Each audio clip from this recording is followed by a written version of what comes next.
Hi. It says that I'm live. Hi, hello. So I was at the gym today, and for some reason, I don't know if it's the new audiobook that I'm listening to. I don't think so. Well, yeah, it was. There's a process of mana distillation. Oh, is that what it is? A distillation column. I don't know why I couldn't think of the word. Um, there was a process. They were like, one second.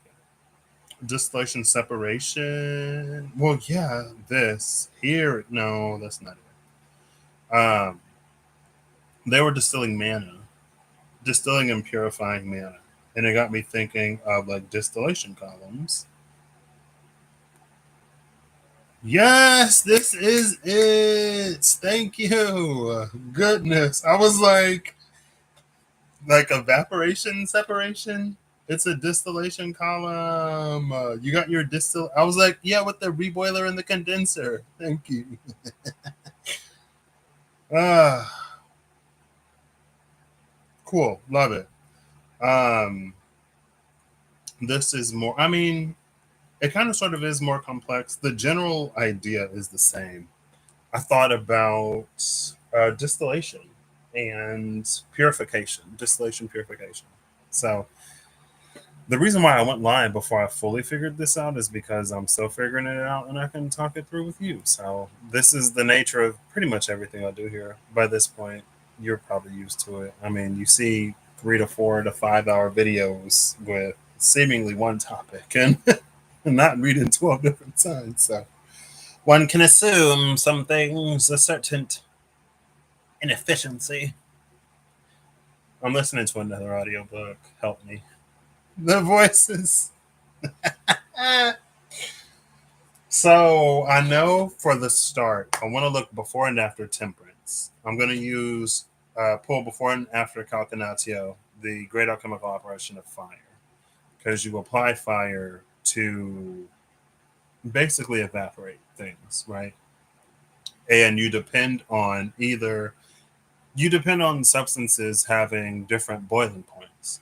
So, excuse me, you can start with the gaseous mix, and like as the temperature drops, some of it will remain gas and the rest will condense, or you can heat it up until one of them turns into gas and the other one remains a liquid. Because I couldn't remember distillation column, that's the diagram image that I found. So something must be, I don't know, maybe it's my Sag North node. Who knows? Feeling real sciencey here lately. So now I want to pull before and after temperance to get the, I could have did lead for base materials. I know I'm using the Mystical Shaman Oracle cards and the Water Unknown Alchemy because I've been using the Water Unknown Alchemy a lot. Um, the Great Alchemical Operation of Fire for the evaporation, and then the Great Alchemical Operation of Water um, for cooling. So after you get the gas, basically like a purified gas, you recondense it back into a liquid because then you can do something with the liquid, right? Now, the example I found was like purifying the ethanol out of a solution of ethanol and water. Um, so I have those two operations. And I think so. Before is going to be the distillate slash whatever it is that we're purifying from the solution.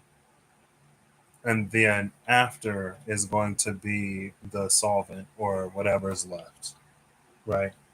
The thing that boils at a higher temperature for this purpose, right? So if something, for example, you have two materials, one of them boils at 100 degrees and the other one boils at 150 degrees. So if you heat it up to 125 degrees, the stuff that boils at 100 degrees will all be gas. The stuff that boils at 150 will still be a liquid. So now you have this separation, right? And then after you separate the gas, you can cool it down to recondense it to a liquid. So you drop the temperature to like 100 degrees, or you drop the temperature to 90 degrees, 75 degrees, whatever. So then when the stuff that is gas at 100 degrees, the temperature drops to like below 100, it'll turn back into a liquid effectively. So I could do before and after temperance twice in two different decks, like at the start of the process, at the end of the process. And then what I'll do is, so I'll pull before and after the great alchemical operation of fire.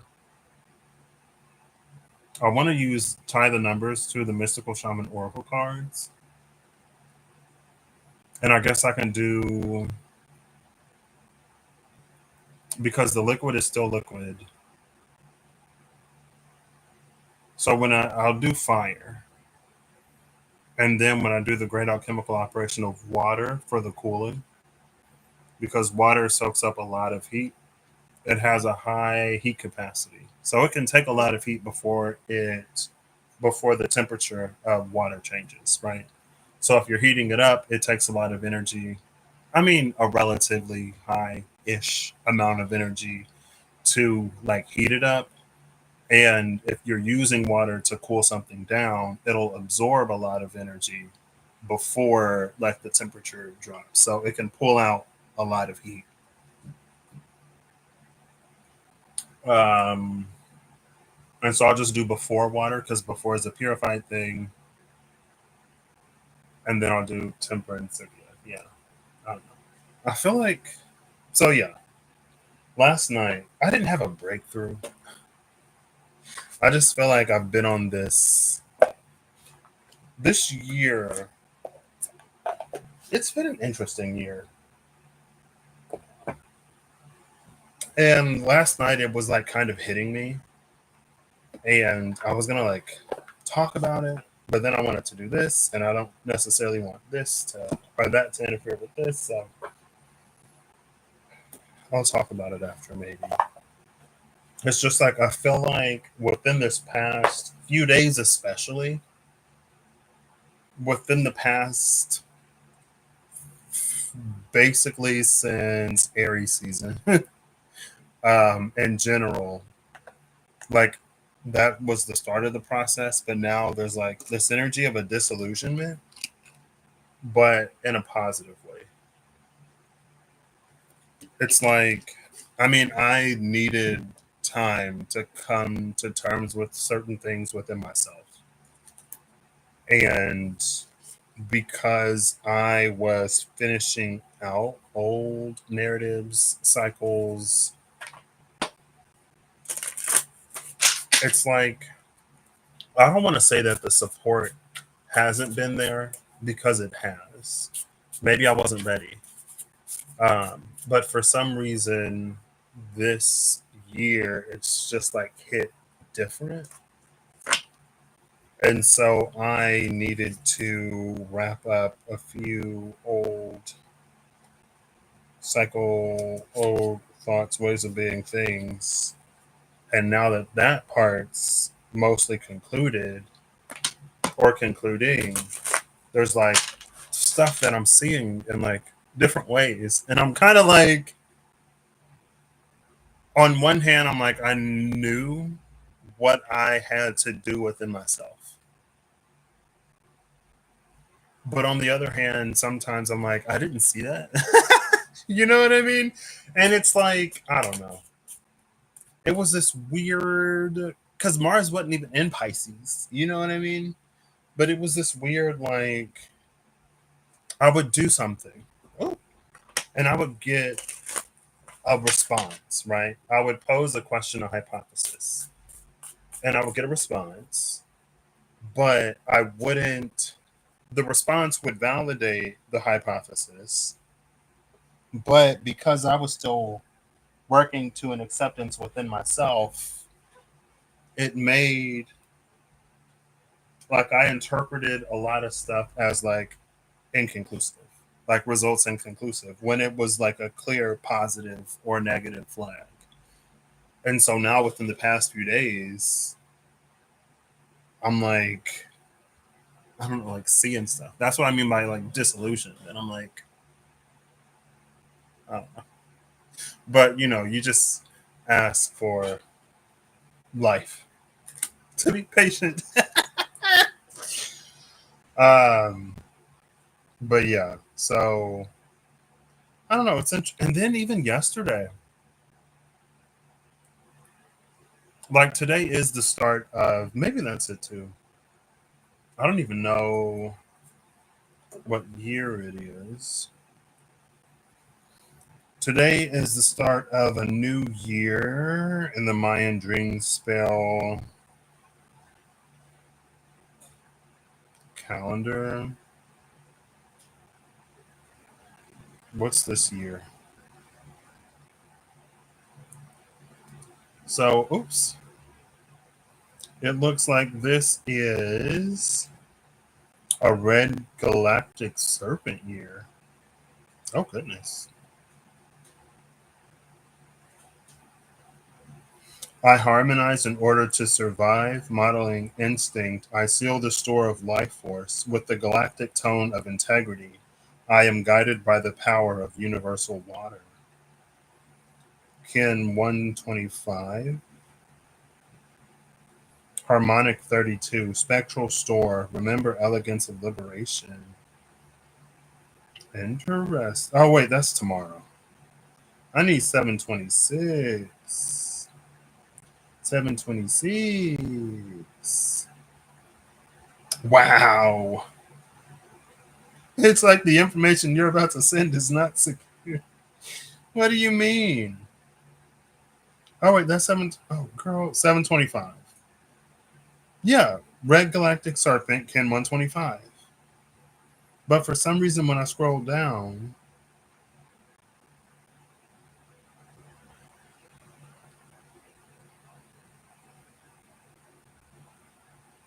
it says 726.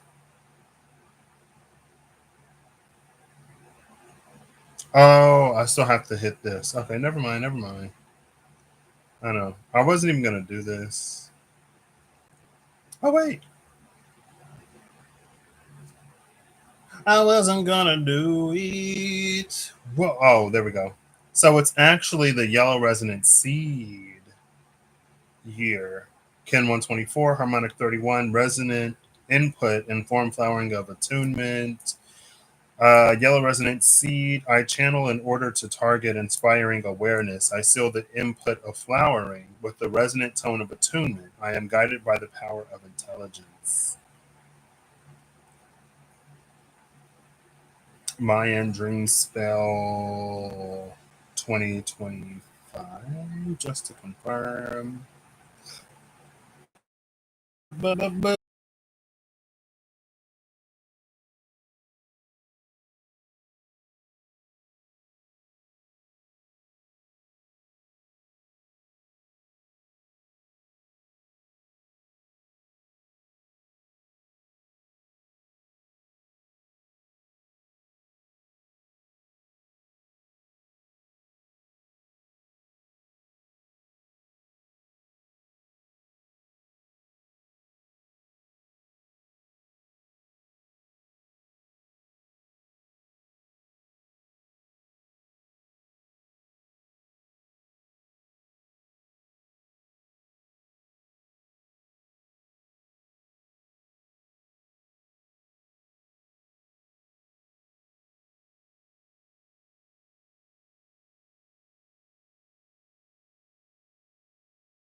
Oh, wait, you can hear me.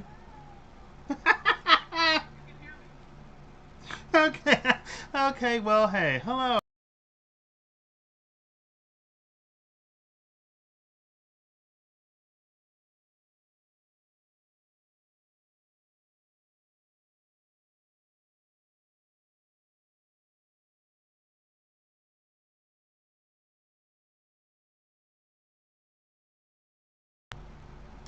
Look at Miss Mercury. Miss Mercury being all retrograde or whatever. So, hey, well, I got a workaround. Huh. You may have to adjust your volume accordingly because that's where we are. So, I guess I could listen. Hello? Hello? Are you quiet?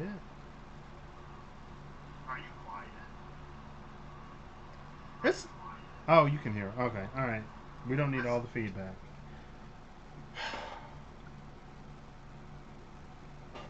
So, yeah. Anyway, it's fine.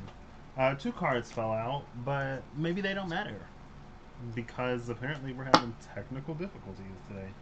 So this is what we're going to do. I am using the SKT Vitruvian and Revelations editions. Now, usually I'm just going to do it. I'm going to use the SKT Revelations as the starting point and the Vitruvian as the end point. Now, the cards that we get in the beginning are a function of the combination of the mixture because water, well, assume that it's not a mix of water and something else, so it's not a pure dilution, right? If we assume that something isn't a pure dilution, then it may not simply be a diminished effect. It could be a different effect entirely. But as we separate the things because of any interference or cross functionality, interfunctionality between the two, then when we get the purified ones, they're going to be different. So, the Revelations edition is going to be the purified ones. I'm pulling before and after the great alchemical operation of fire. And the card before will be of the gas. The card after will be of the purity of the thing. So I'm also going to pull before the great alchemical operation of water. And then I'm going to pull, before the great alchemical operation of water. And another mystical shaman oracle card before that, I guess. And then I'm going to pull before and after temperance in the other deck. And we'll see how this works. So I just had connectivity issues, apparently. I'm glad I caught it. It looks like I only missed about a few minutes instead of like rambling for half an hour. Both of these decks want to speak today. And they both dropped two cards. Oh, wow. The Chariot came out, Chariot of Osiris, with Last Judgment, Apocalypse under that. Now, what's interesting is, I think Osiris, for some reason, I feel like Osiris is associated with the underworld, even though Ma'at is the judge. The scales are of Anubis. Underworld. Osiris is a god of the underworld, but he is also associated with death, resurrection because of Isis, I'm sure, and the cycle of the Nile floods, which again set Isis, I'm sure.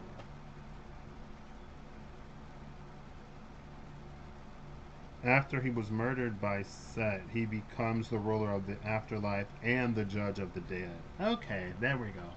So Isis, Chariot of Osiris with Last Judgment. But Osiris is only involved with the dead in the underworld because he was murdered by Set. Which is interesting because in the other deck, I just put the cards away. The Knight of Wands and the Ace of Swords came out. The Knight of Wands in the Tarot Apocalypsis is Set, I'm pretty sure. And, Set was the one that not only murdered Osiris, but also cut him up into tiny pieces. And Isis still got every single one. Well, they say that there were some that were missing. But, he had already had his children, I guess. Cool. Alright. I can't even timestamp this because the time where it's running now is going to be different than the time after it uploads because of that little interruption. So, we shall just begin. Shall we? Interesting. The tower's on the bottom of the deck. I have it bottom up. All the other cards are face down, but that one went away face up. So, all the decks are shuffled, so I'm just going to give them a quick shuffle. First, we're going to pull before and after the Angel, which is Temperance in this deck. Now I'm like, I should use another deck. But it's fine. Just because the image of Temperance isn't necessarily like it is in the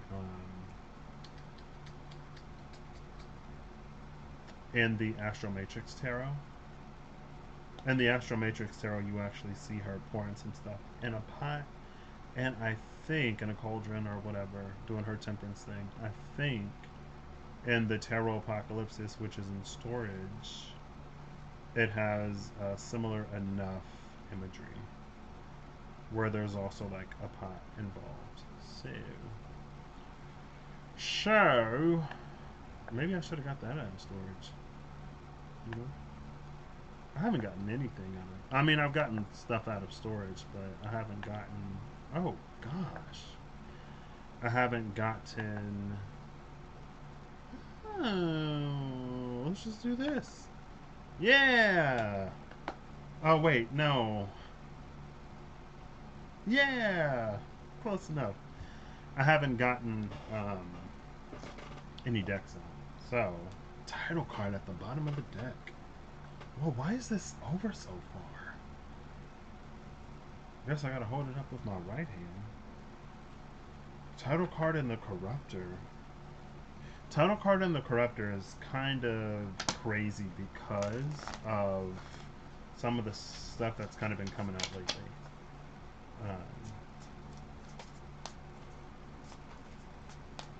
Kind of, sort of. Alright. They're already shuffled, so I'll give it one more. Oh, Archangel Commander just flipped over. I'll put it back because I'm looking for significators. We have the Conservator, Stronghold of the Veil, and the Dark Horse as the bottom three cards. This is interesting because the Conservator protects something, is withholding something, but immediately after that is the Stronghold of the Veil, which is the messenger in this same suit.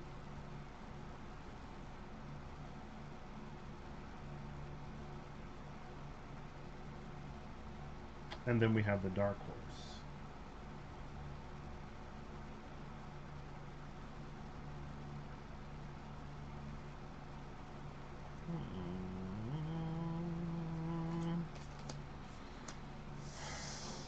Alright.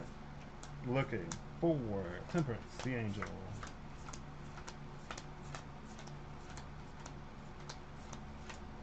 There we go. Before the Angel is the Archangel of Glory.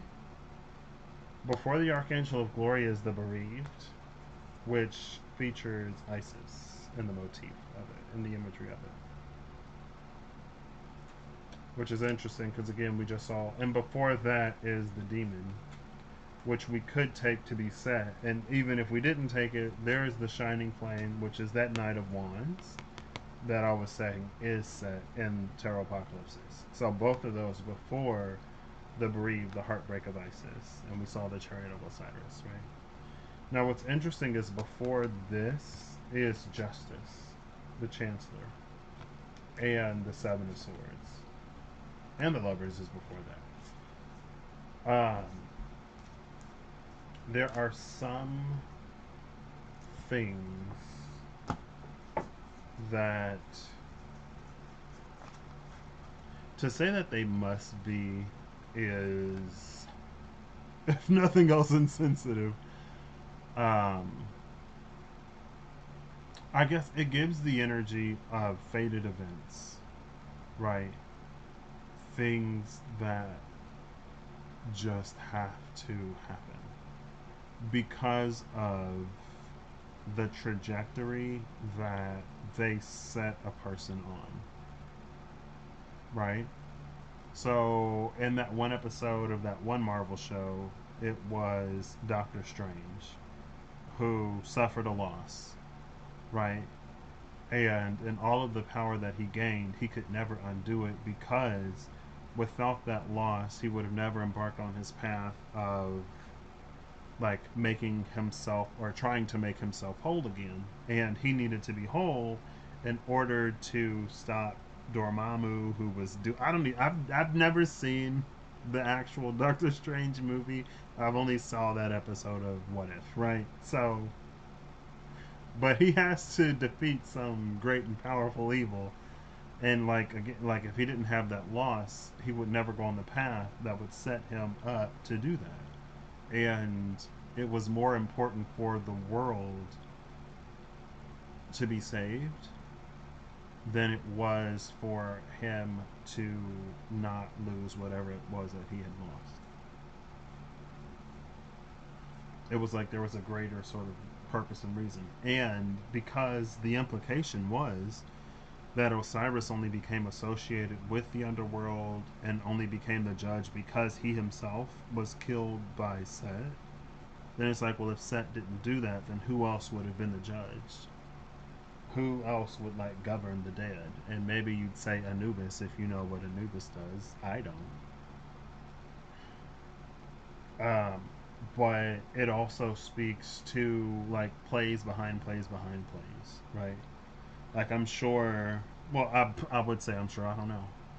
Um, but because of how I recall the stories being told from my perspective, like Set didn't set out to do what he did to Osiris because he wanted there to be a new ruler of the dead and judge, right? He did what he did for his own reasons, but it just so happened to ultimately play out in that way.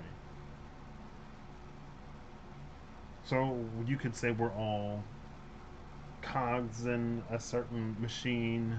I was gonna say like tools, pawns of higher designs and powers and authorities. Um, but cogs in the machine sounds a little nicer than pawns being moved on a board, right? Maybe.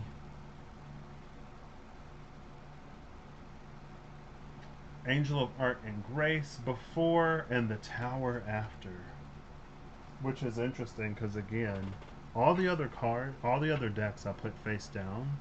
This one I put down face up, and there's the Tower.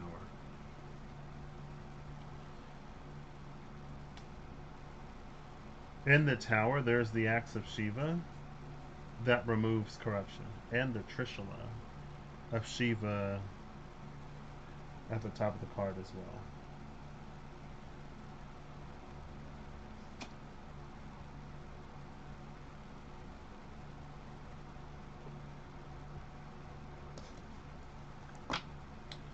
The Five of Pentacles, the Vagabond, is after that. So we got the Bereaved, Three of Swords, and the Five of Pentacles. There's a deck that I have. It actually no, it's the Dynasty in this deck. I was like pulling cards the other night, and I saw. I guess it's. I'll show you really quick. I had never. I don't think I've ever noticed this before, but the light does some pretty interesting things in the majors that I've shown before. But here, I've never noticed like you see the lines behind the Kabbalah Tree of Life and that like portal gateway. It's like this portal gateway is open. Now we actually see the middle of it in the heavens in the angel. Right? There's this branch that comes off this way, this branch that goes off that way, there's that up there, but we don't necessarily see it like extend down. And then for some reason, I was looking at it the other day and I was like, oh, like that's it right there. And it is like the way that you don't, you see it more in the Reaper and New World Order. But the way that it's almost like flaring out and coming down, like down and out this way, like we can, it's like a portal. But also there's the flower where the void usually is. Anyway, I saw it the other day. I was like, oh my gosh, I've never noticed that. Eh.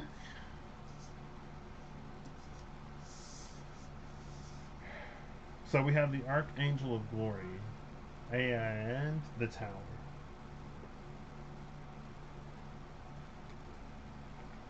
which is an interesting combination because we saw the King of Wands. The challenge of the King. No, the challenge of the King of Coins is a strength that is used to serve others.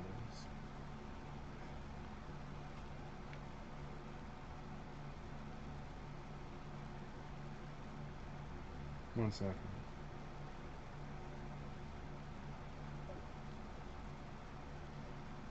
Yeah, it was a strength that was used to serve others. The final card was the King of Coins with the King of Wands at the bottom of the deck. We saw 77 another time, and I didn't piece together that that 77 was the Sage of Souls, which is where the King of Wands sits. And so we see this Archangel of Glory.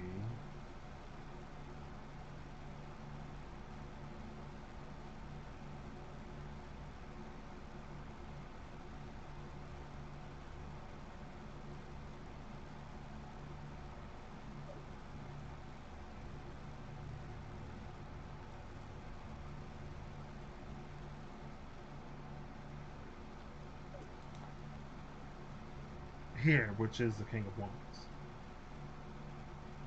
The King of Wands is, you could say that this is related to ego.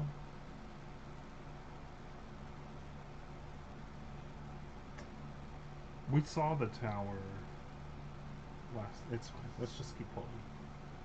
Okay. So now I'm gonna pull. This is the base sort of solution. Before we do any separating, apply the alchemical operations. This is what we have. We have the tower and the Archangel of Glory.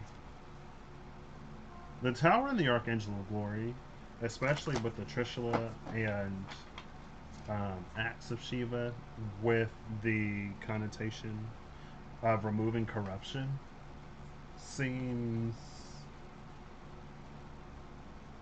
Oh, girl, this is almost like a low key. When Moses question mark in the Bible question mark said, well, in the Bible question mark, when Moses question mark in the Bible, it may have been Moses, it may not have been. Um, when he said like, "Let my people go," and the Pharaoh said no, and so they were visited by the plagues, right? And then there's like this the conservator stronghold of the veil and the dark horse. Like there's word getting out about something that the conservator is protecting, and then the dark horse is there. Um, we also have Mars and Leo on the Seven of Wands. Mars is the tower, and it's currently Leo season. We have Sun and Capricorn. Saturn is in Aries. The Sun is exalted in Aries. But anyway, I say that because with both the Tower and the Archangel of Glory, with the Archangel of Glory being the angel of art and grace, it is this like controlled demolition. It's like at the end of Fight Club when like the towers are blowing up and they're doing whatever they're doing, and it's like, wow, like look at this beautiful destruction, like things are falling apart but like beautifully, um, or like for a purpose and for a reason. It's not destruction without rhyme or reason, and it isn't even necessarily wanted, but it's something that like has to happen because the people have not been let go, you know what I mean?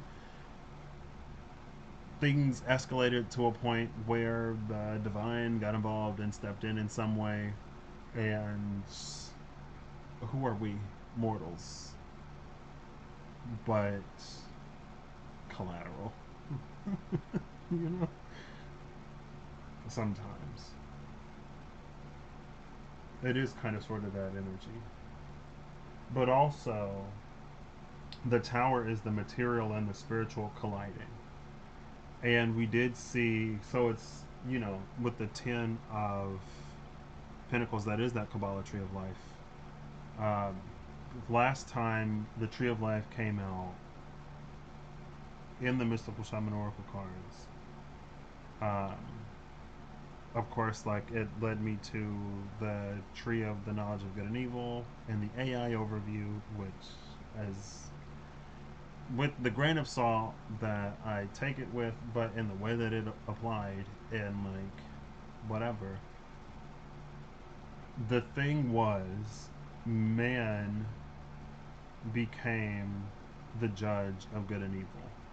And however Adam and Eve, or mankind in general, made that decision, or however they make those decisions and make those judgments. So it's interesting that now, like, Osiris is in charge of judgment, and Osiris is a deity, right? It's not, although it says Osiris was the first pharaoh. Either way, after Osiris was killed and brought back to life by Isis, he became deified, which made him the ruler and the judge, right? So it's not like he was the ruler of the underworld while he was still the pharaoh. You know what I mean? Anyway, before I get lost on this tangent, um, I already lost it. It's basically, yeah, we saw the tree of knowledge, and it's because mankind's judgment drifted away from divine guidance. Uh, Material and the spiritual colliding. So those that sort of, because it is widespread, and again, going back to the plagues, right? Those in alignment already, if you look at judgment or a plague as a correction or something done to invoke a corrective behavior, if one is already in alignment, then they don't need correcting, right? I'm not gonna leave the blur. I am going to remove the blur. Maybe the blur is my, like, okay, girl, we get it. But yeah, it was just that.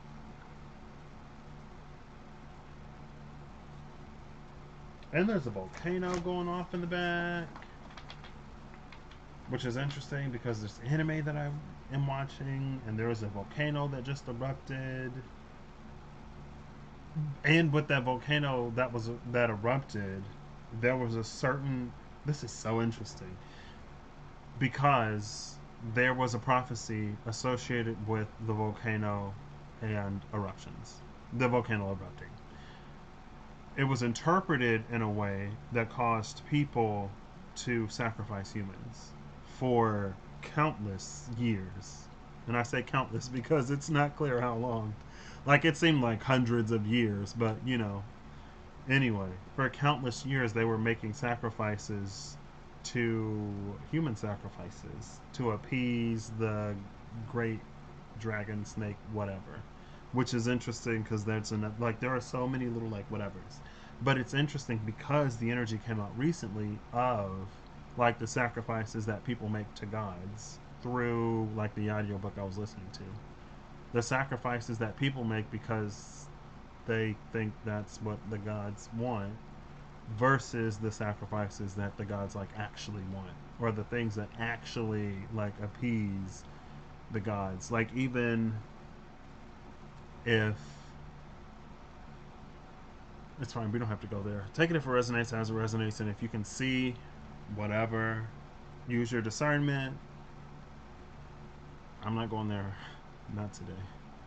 This is Sagittarius enough for me, okay? This is the Sagittarius you get.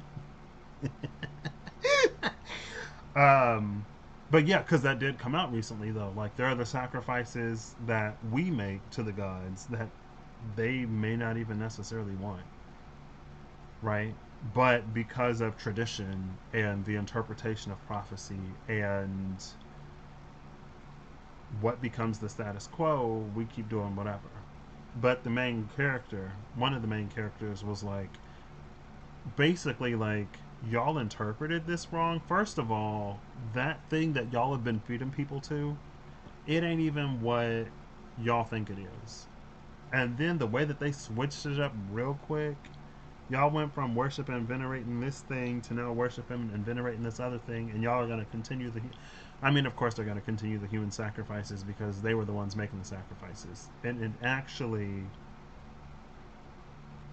Now I'm like, again, there are so many, because I've seen this play out in like a different game that I'm playing, Fantasy Life.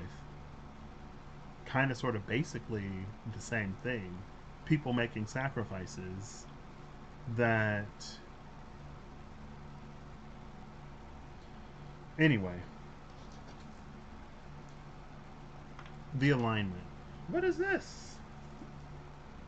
Rotation, the great alchemical operation of the wheel, and autumn. Interesting. What's up with like two cards? Pairs of cards. Yeah. I guess that was to say like it's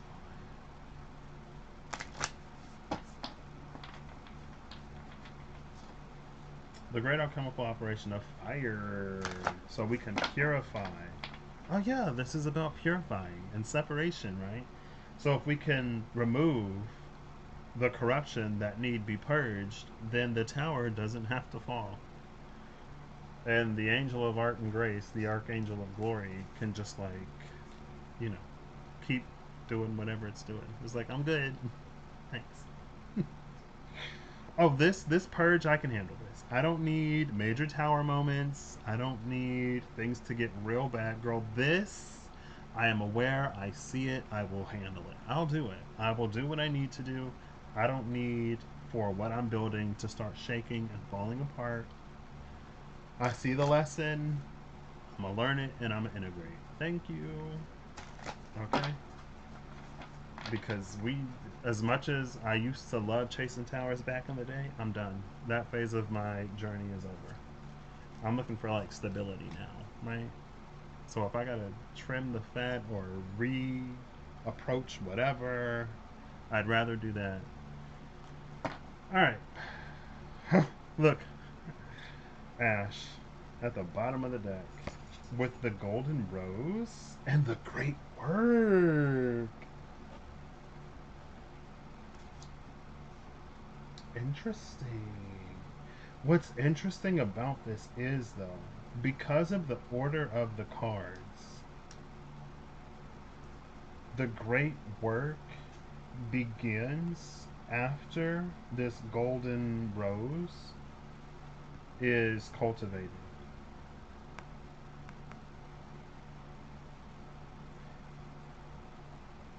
And from a certain viewpoint, vantage point, it makes sense because if someone is to be a healer,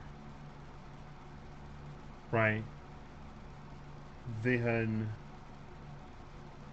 there are certain things that they need to do within them.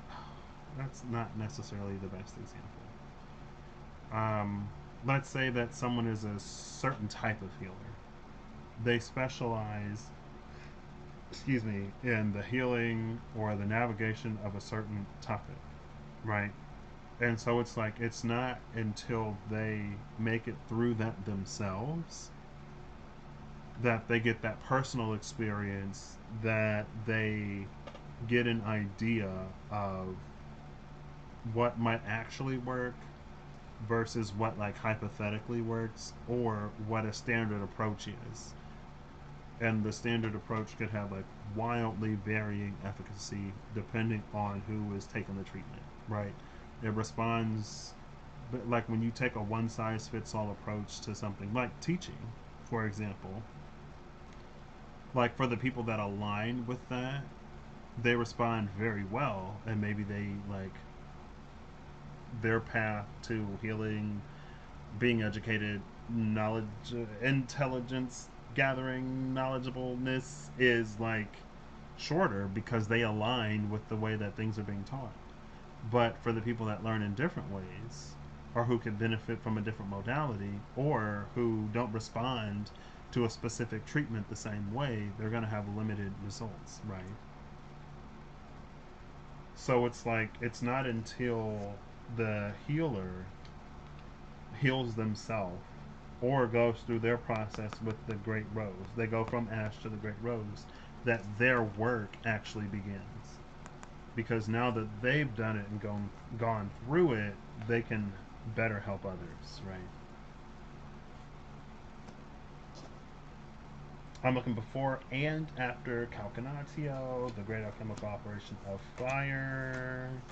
There's sulfur between Mortifactio and gold, which is interesting. There's the great alchemical operation of water, but we're not looking for that. We're looking for Calcanatio. Not yet. I am looking for it, just not yet. Calcanatio.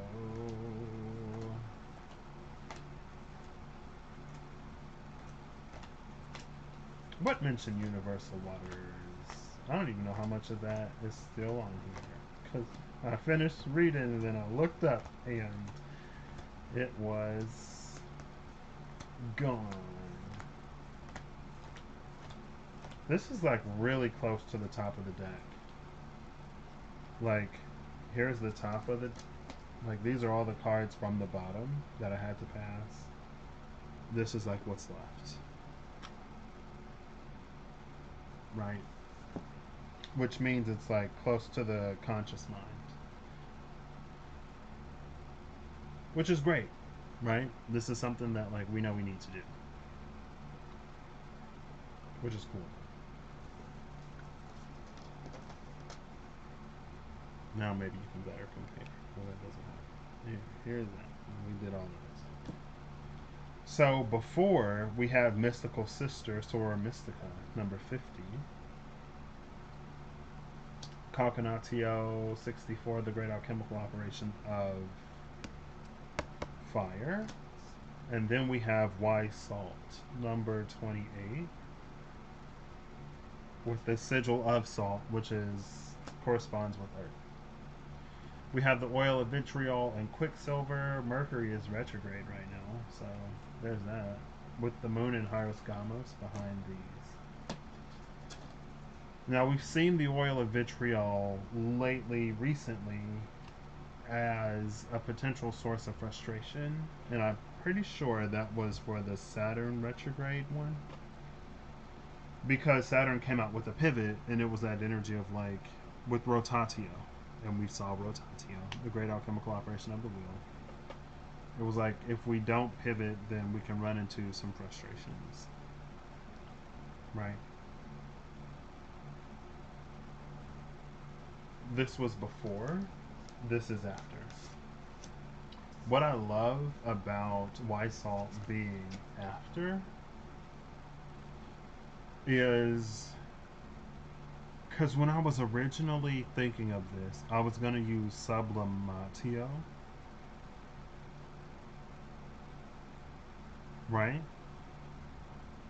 So instead of it being. Before I was like focused more on the process rather than like adding heat to something. I was going to use Sublimatio, but then I was like, well, Sublimatio is taking something from a solid to a gas.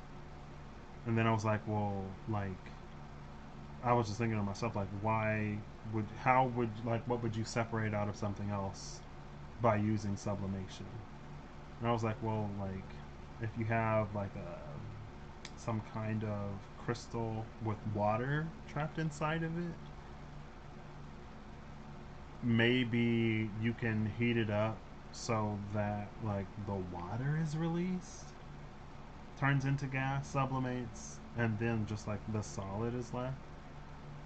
Um, and if you've ever heard of like something anhydrous, that means like it doesn't have water trapped in water molecules trapped in the solid, right?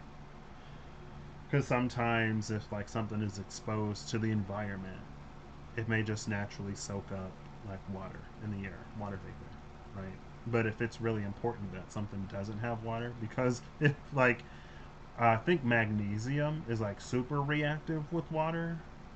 So if you're working with magnesium, you probably don't want water in the laboratory.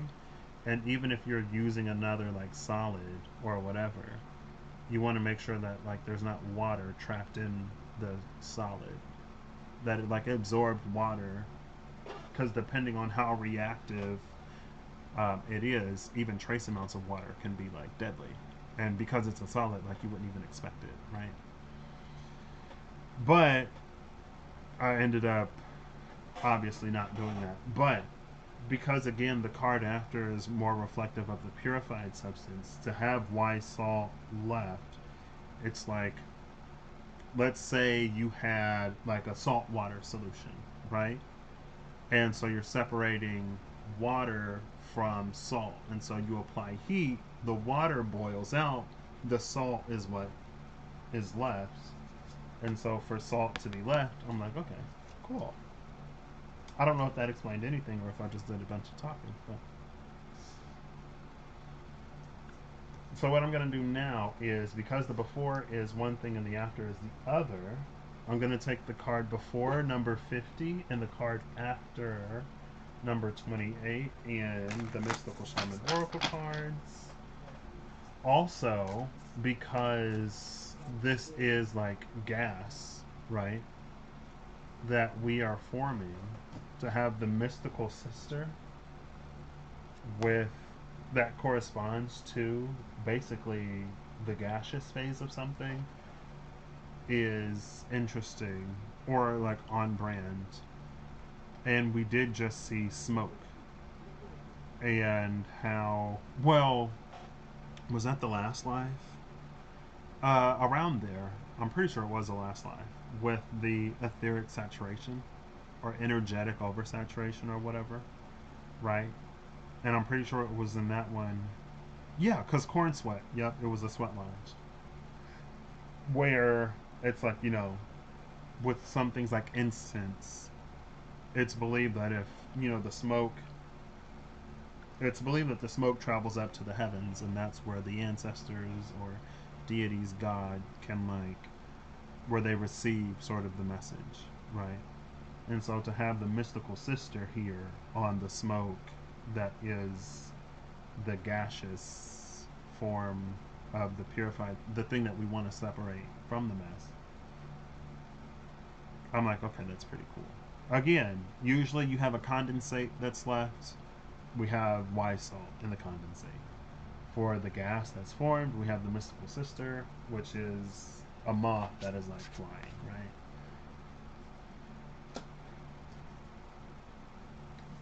I don't know. It is what it is. I was like, not over complicating it. Am I like over explaining? All right, and I'll give it a cut.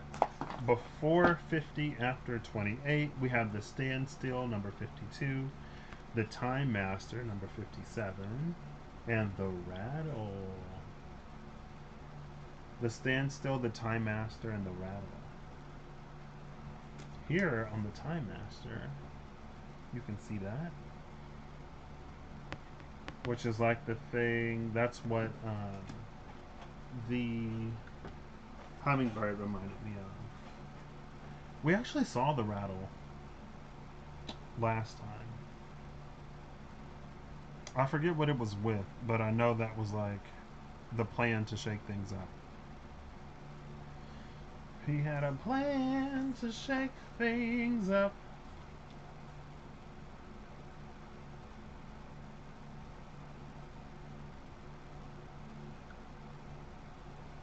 With the standstill and the time master,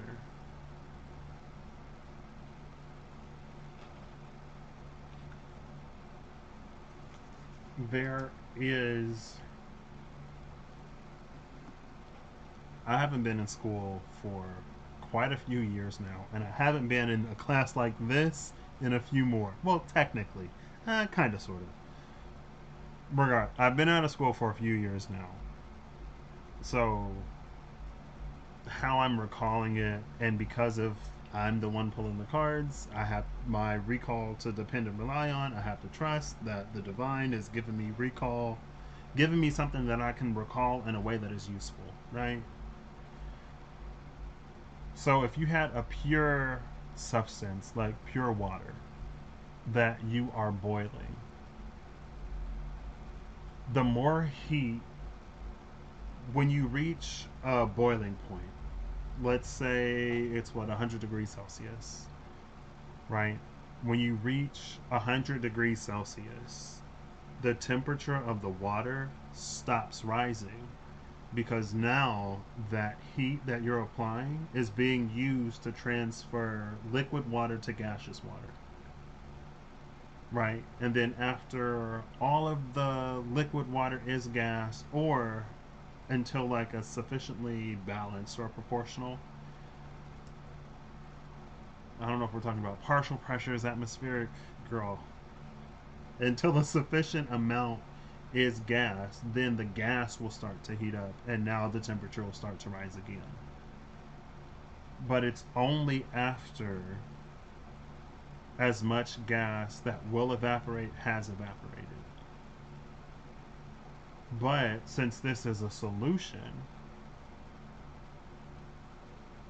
and this is where I'm using my recall, since this is a solution, again, if we use the like one thing evaporates at 100 degrees, the other one evaporates at 150, the temperature is going to keep increasing because like the stuff that evaporates at 150 can basically still take more heat before it starts to evaporate. So some of the heat goes to evaporating the thing like at 125 degrees, right in the middle. 125 degrees. The heat for the thing that evaporates at 100, that thing is using the heat to turn from liquid to gas. Meanwhile, the thing that evaporates at 150 is still warming up because it doesn't have that process to, it doesn't have the evaporation process to soak up that energy.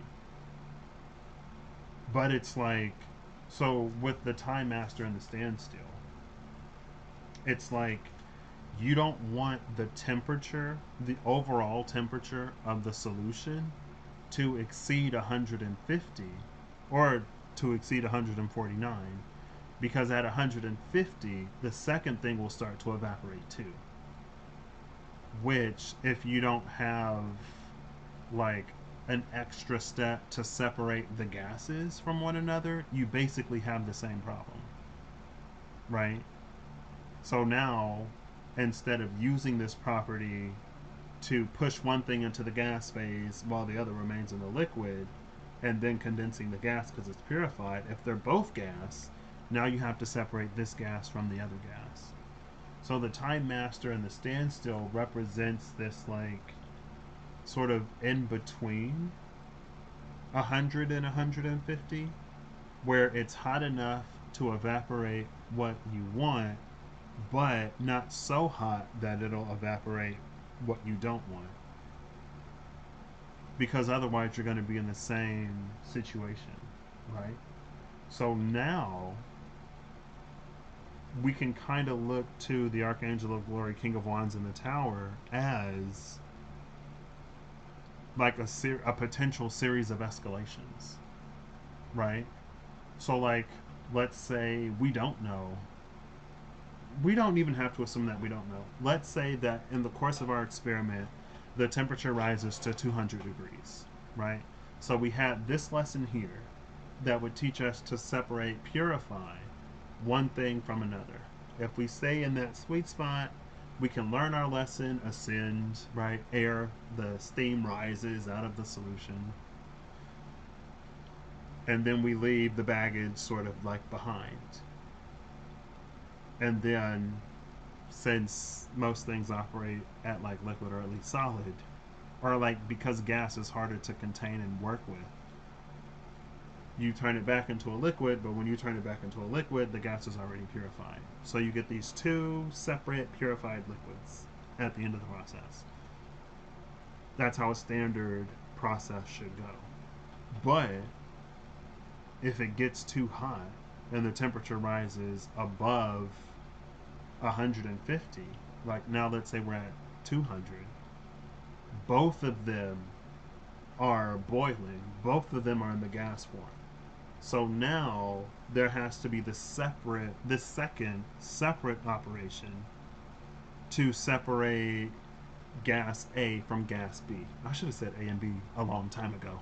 Gas A evaporates at 100 degrees, gas B evaporates at 150.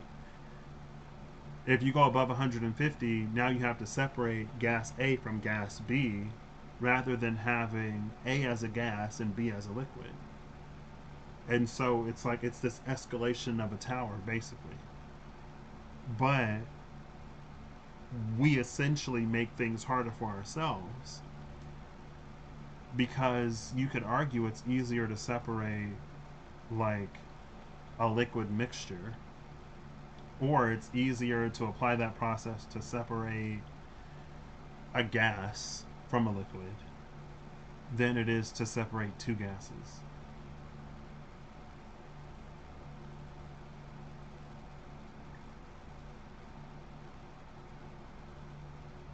But anyway, the standstill and the time master feels like it's this liminal sweet spot where we can get A to evaporate while B remains a liquid.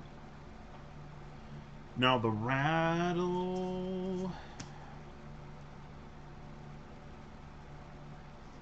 could be anything. Um,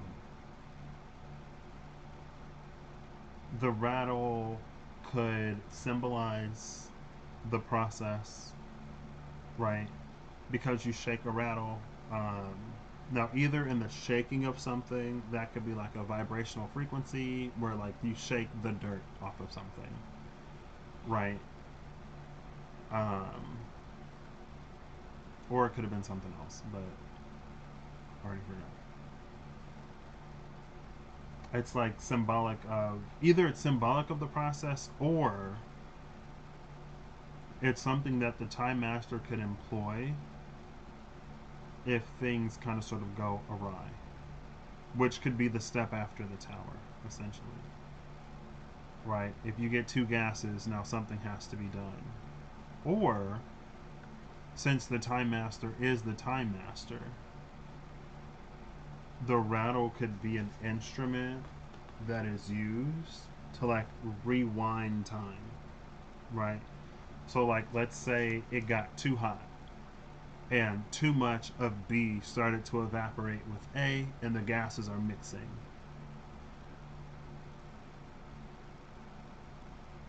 If there is a threshold, then it's like the time master shakes the rattle.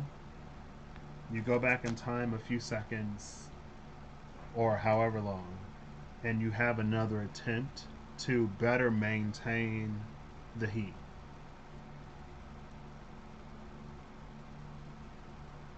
Right? And that could be spirals in the journey, the lessons that we learn over and over, so that we don't carry the things that we're not supposed to into the next phase. Right? Now, the reason why I like the distillation column for this rather than the first experiment is because with the distillation column, you have the condenser on the top and the reboiler on the bottom. And basically, with the condenser, you get to kind of sort of send the mixture through the process a few times so that it's like, if you accidentally get a little bit of B in the A that you're trying to separate, if you put it back through, you'll get less and less and less A every time.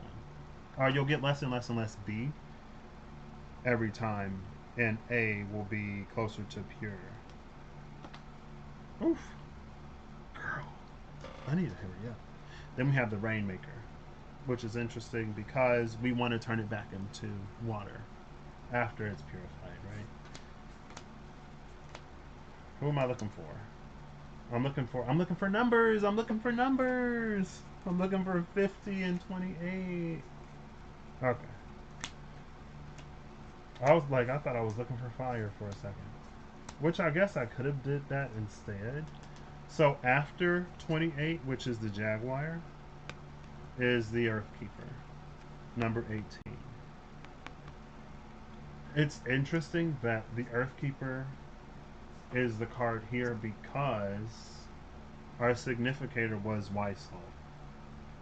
And in the alchemical breakdown of water, mercury, sulfur, and salt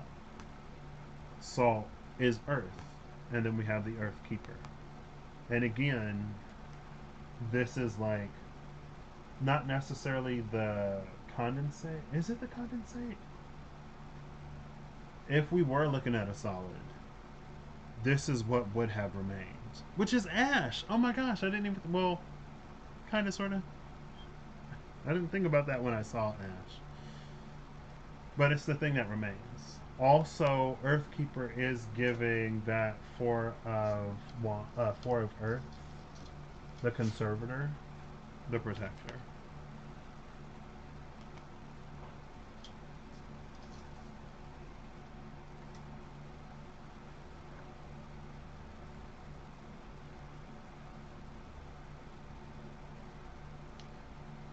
What's interesting about there's this feeling of, you could say, generational or social inherited challenges and struggles.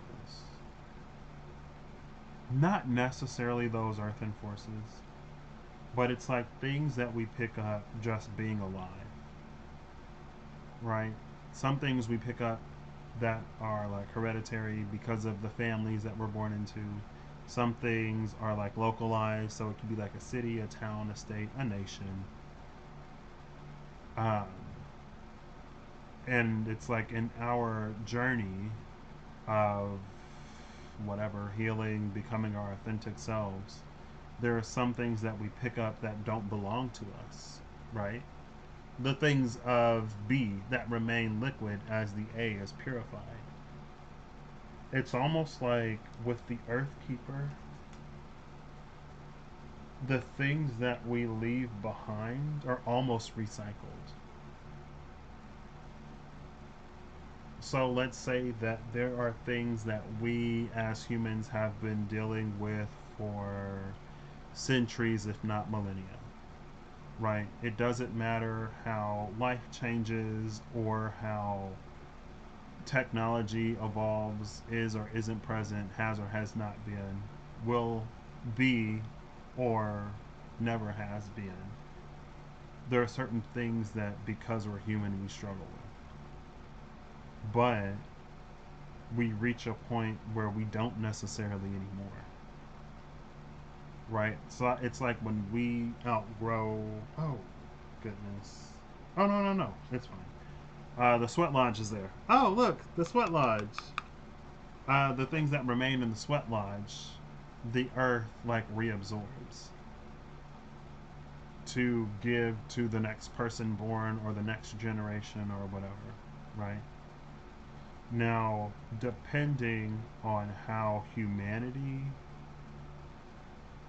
or certain families or certain localized areas, depending on how they evolve over time, there are certain things that'll be like phased out, right? You could say, like, as the world becomes technologically different, there are certain challenges that technology brings, but there are certain things that, like, certain challenges of old that technology solves. And because people don't necessarily struggle with them anymore, like, that particular Earth whatever is like phased out. It retires, I guess.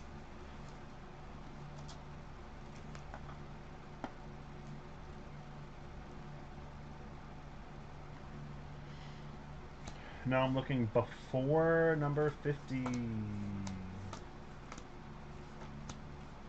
Before 50 is the corn. 50 is the spiral. Before the spiral is the corn. Goodness. Why the corn? I mean, we did just see what the sweat lodge after the Earthkeeper, the corn in the sweat lodge was the whole corn sweat thing. Um,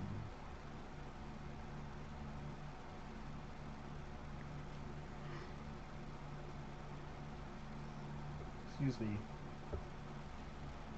Why the corn? I know, like, the corn symbolizes abundance and things like that.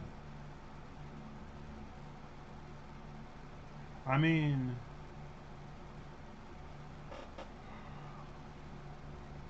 this could be like a spiritual abundance.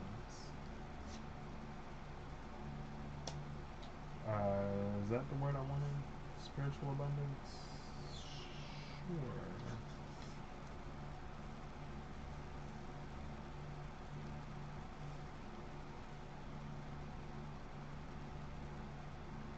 Why the corn on the mystical sister?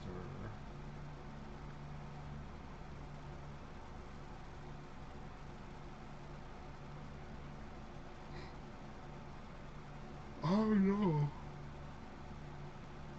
I feel like there's some random corn fact that's like scratching at my brain.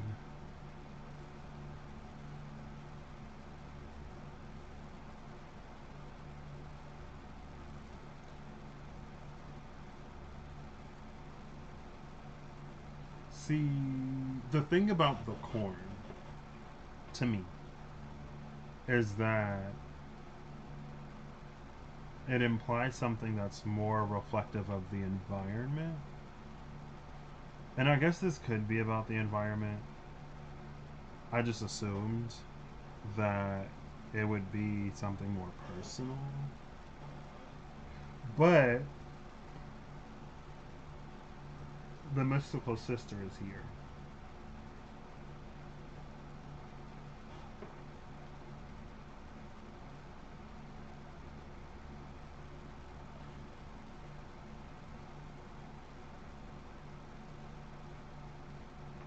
Maybe I'll get more context as I continue to pull. So we've separated effectively at this point, after the conclusion of the great alchemical operation of fire, we've separated the corn from the earth keeper. Separate the corn from the earth? Harvest? We've harvested the corn.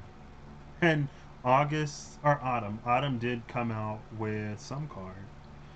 And autumn is the season of harvest.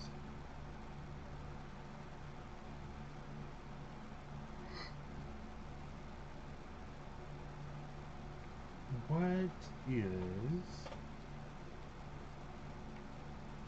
This is where I Google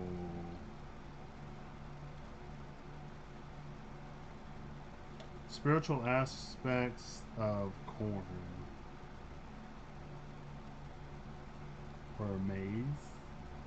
In the Bible? Why not? Spiritual meaning of corny person. What? Corn, often a staple food, holds profound spiritual significance across many cultures, particularly in indigenous communities of the Americas. It symbolizes life sustenance and a connection between the earthly and spiritual realms. In various traditions, corn is viewed as a sacred gift from the earth, representing nourishment in the cycles of nature that sustain all life.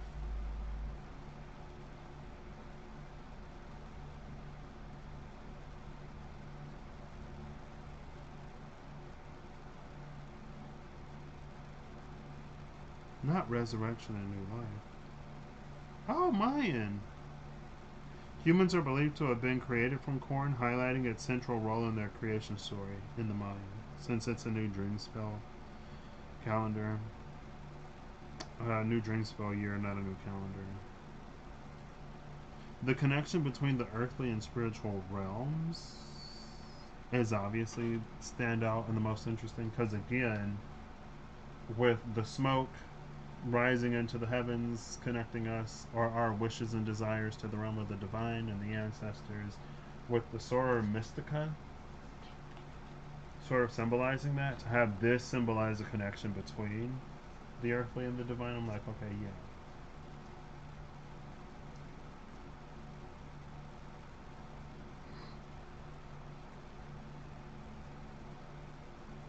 Well, I guess if you think of it, like it can symbolize spiritual growth, right? Because corn is pretty tall and it starts as a seed, right? Right? It grows into the air from the ground. So, all right. Now I'm looking, I'm going to give this another shuffle. And I'm going to look before sublimatio, the great alchemical operation of water. Because that's going to help convert this gaseous A into something, into a liquid. It's easier to store more often than not, easier to work with more often than not, and if you need a gas, you can always heat it up later, right? And if you have, assuming if you have the means to heat it up the first time to separate it, you can heat it up again when it's purified. But I would say if you heat it up after it's purified, it won't consume as much energy, or at the very least, you don't have to watch the temperature of it so closely, because like with pure water, after it reaches the boiling point, the temperature is going to stop rising as that energy is used to convert liquid into gas. And the conversion of liquid into gas typically is one of like breaking bonds, right? The bonds are relatively loosely connected when it's in a liquid state.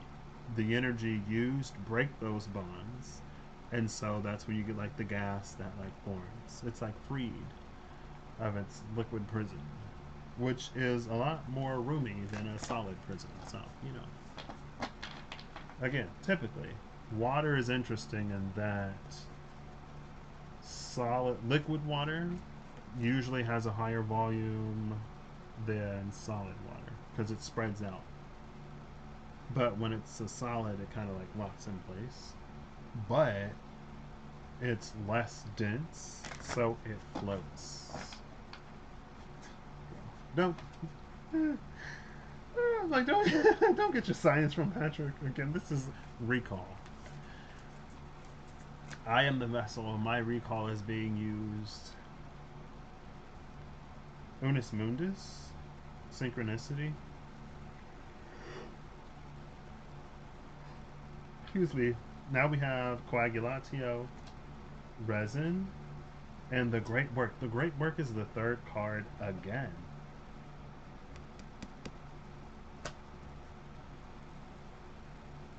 This time, instead of silver being the card after the great work, quicksilver is the card after the great work.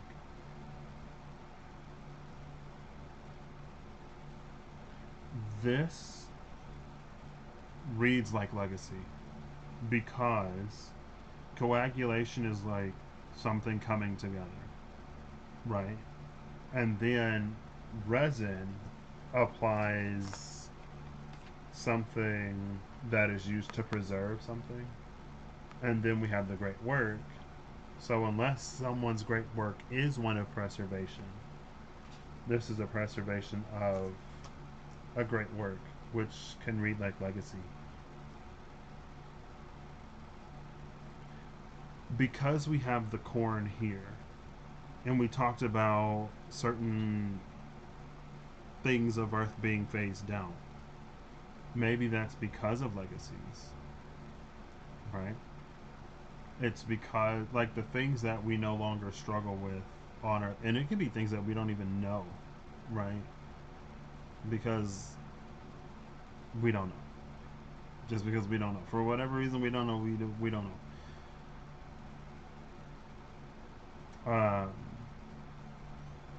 But because of like a person or a people's or an even larger number of peoples, there are certain things of Earth that get to retire, and it's their legacy that keeps them that way, right? Because again, like we just had the corn, so now it's like the corn in the future can grow even taller because of the debts that were paid. because the soil is more fertile now. It's more fertile.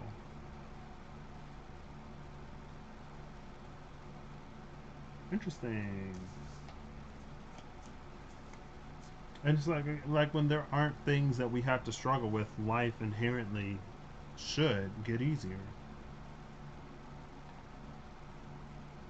Was this that back in my day type energy? We are looking for Solutio, the great alchemical operation of water.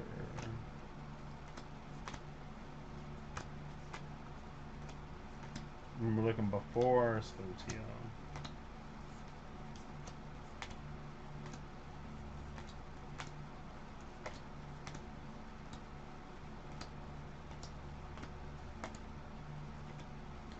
Now this one is also close to the top of the deck. Oops, who is that? The oil of vitriol just like flipped over.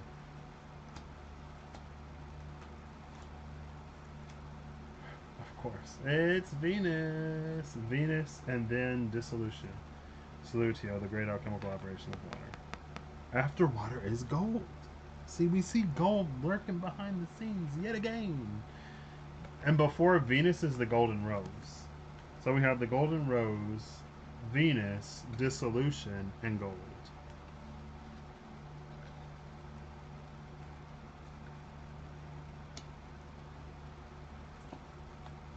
Oh, I guess I should take this too.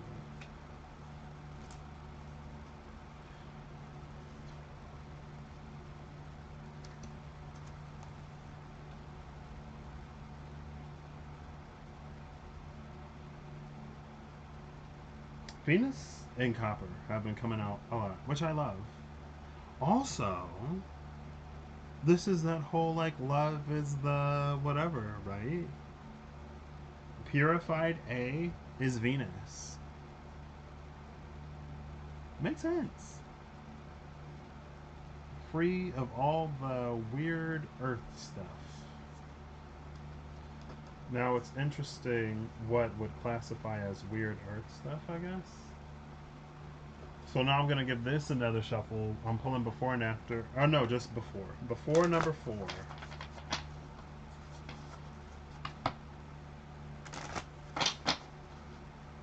Before number 4. It's interesting that this is 4 because we started with the 4 of Pentacles. That's why. Also because it's usually it's associated with the Emperor and the Major Arcana, but it's Venus, and it feels like that is not conflicting. The Child, Earth, and the Andean Cross. Interesting. These are our bottom 3 cards. The Child, Earth, and the Andean Cross.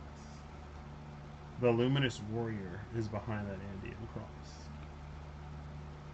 And then the Sun is behind the Luminous Warrior. But I'm looking for number 4. Let me not forget. I'm looking before number 4. I don't even know. Is 4... 5 is the Beloved. 4 might be the Beauty Way. 4 is the Beauty Way. And, well, yeah. The Beauty Way in Venus. Got it. Yep, the Beloved is number 5. And again, this is closer to the top of the deck. Which means it's not very deep within the subconscious. 4 is the Beauty Way.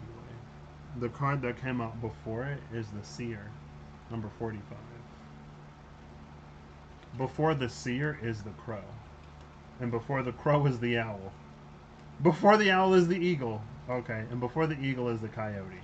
Before the Coyote, though, is the Upper World that has another bird. Look at all these birds. The Eagle, the Owl, the Crow. And then the Seer. And it do look like she got a few feathers. There's a cat here. I don't know if I've ever noticed before. I only really mention it because the Jaguar is number 28.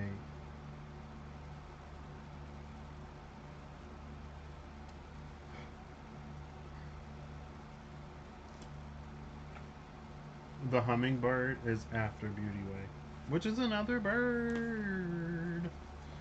But we're not looking after. We're only looking before. I just mention it because I do that before the before and after the after sometimes. The Crow and Gold. Venus and the Seer. There's a card in the Universe Has Your Back that mentions like the eyes of love or something like that, or looking at things through the lens of love or something like that.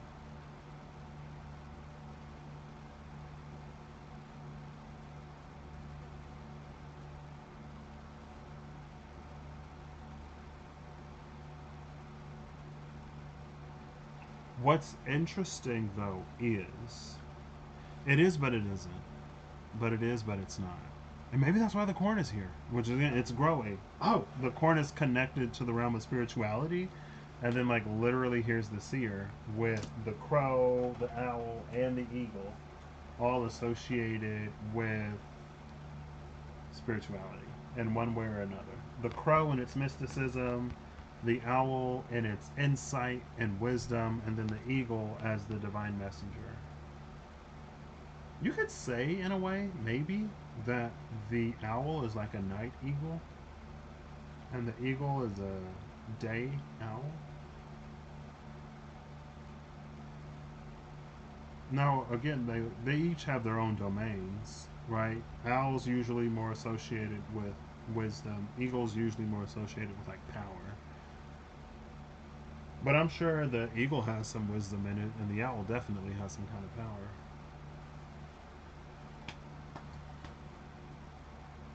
But so not only is it interesting because of the corn's connection to spirituality, and we see the seer here, but because the wise salt and the earth keeper are like pure B, and the seer, it's not a liquid yet. Yeah, it is because this is after the operation of water.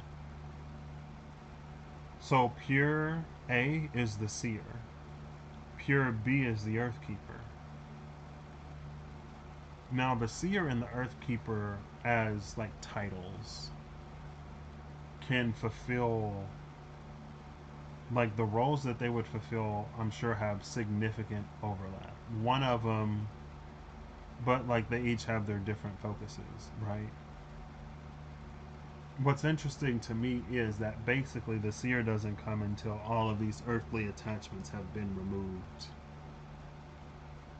But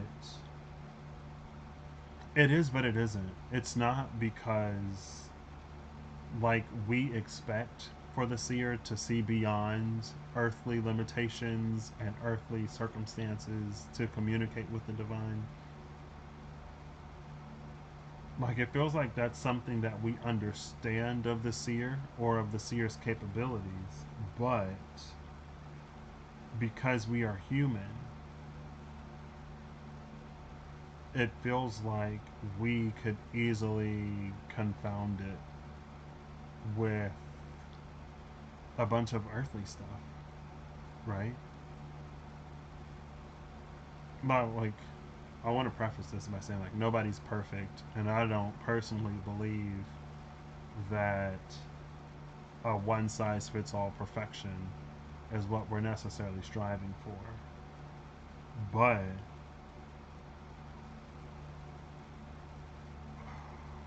it is kind of like how can we call ourselves seers when we are still so wrapped up in like earthly matters?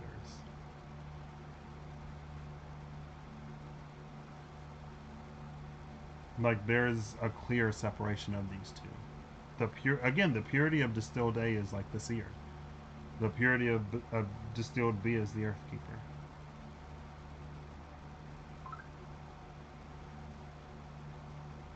Now again, we're not necessarily meant to be perfect.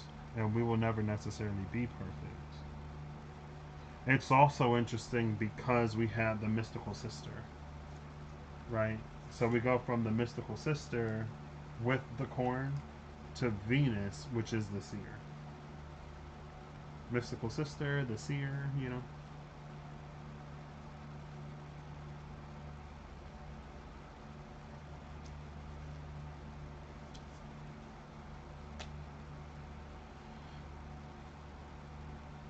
And again, it's like when the corn gets tall enough, it can like see over a wall, see beyond the veil.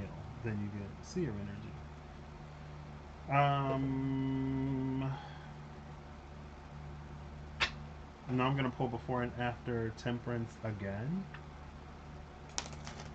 to give these two. So the before will be like purified seer energy, after will be purified earthkeeper energy.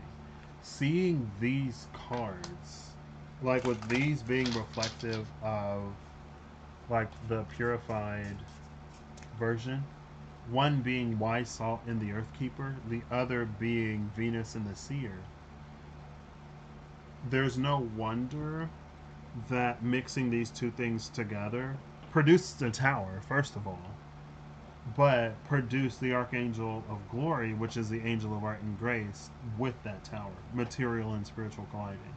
Because it's like, again, as the seer's vision is confounded by earthly matters, as those things that, as those things that, which, those things which should be kept, the things that should be kept, the things that which should be kept, sure. Those things that which should be kept in the earth by the earth keeper, as they confound the vision of the seer, then of course the seer begins to see things that are much more grounded, right? And so, like with the high priestess energy, if the high priestess can see many possibilities, as earthly matters confound the vision of a seer, it limits the possibilities that the high priestess can see to ones that are like more likely to occur, right? And maybe that spans several timelines, and maybe we pick our favorite one, or we pick the one that sounds the best, or we pick the one that sounds the worst, depending on what we're doing, right? But when there isn't that separation, those earthly matters, again, it limits the vision of the seer. But because of those earthly matters, because Venus is here and Venus is love, and Earth is what Earth is, and life on Earth is as challenging as it has always been, and in some ways may always be, it causes the seer to seek. And the seer is not necessarily the seeker. It's not necessarily the seer's job to seek certain things, it's her job to see. And again, when she seeks, it limits her vision inherently, right? Like even when Odin sacrificed an eye at Mimir's well, the vision that he sought for a specific reason, for a specific purpose. When he hanged from the world tree for however many days, and he learned the runes that he learned, he did so for a specific reason. There's more that could have been seen, there are more runes that could have been learned, but they didn't necessarily serve his immediate goals and purposes, so he it was deemed as irrelevant. That which he tried to avoid, Ragnarok, ended up happening anyway. Again, it's those earthly matters, but now this is like a. I think I've heard of it in like Kuan Yin's story, maybe, with like certain bodhisattvas when they're given the opportunity to ascend. Sorry. cogs clicking. When they're giving the opportunity to ascend, they choose to remain out of love, Venus, to help people, right? Jesus made the ultimate sacrifice so that it would be that much easier for us to get into heaven. We see stories of sacrifice across um, belief systems. Sacrifices made for the betterment of those that come later.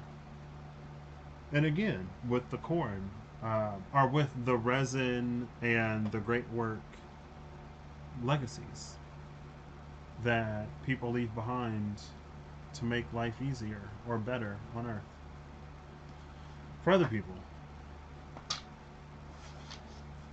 But again, it makes so much sense that when there's an inappropriate balance between the seer and the earth keeper, it invites a whole lot of graceful towers. All right, one more and then I'll cut it.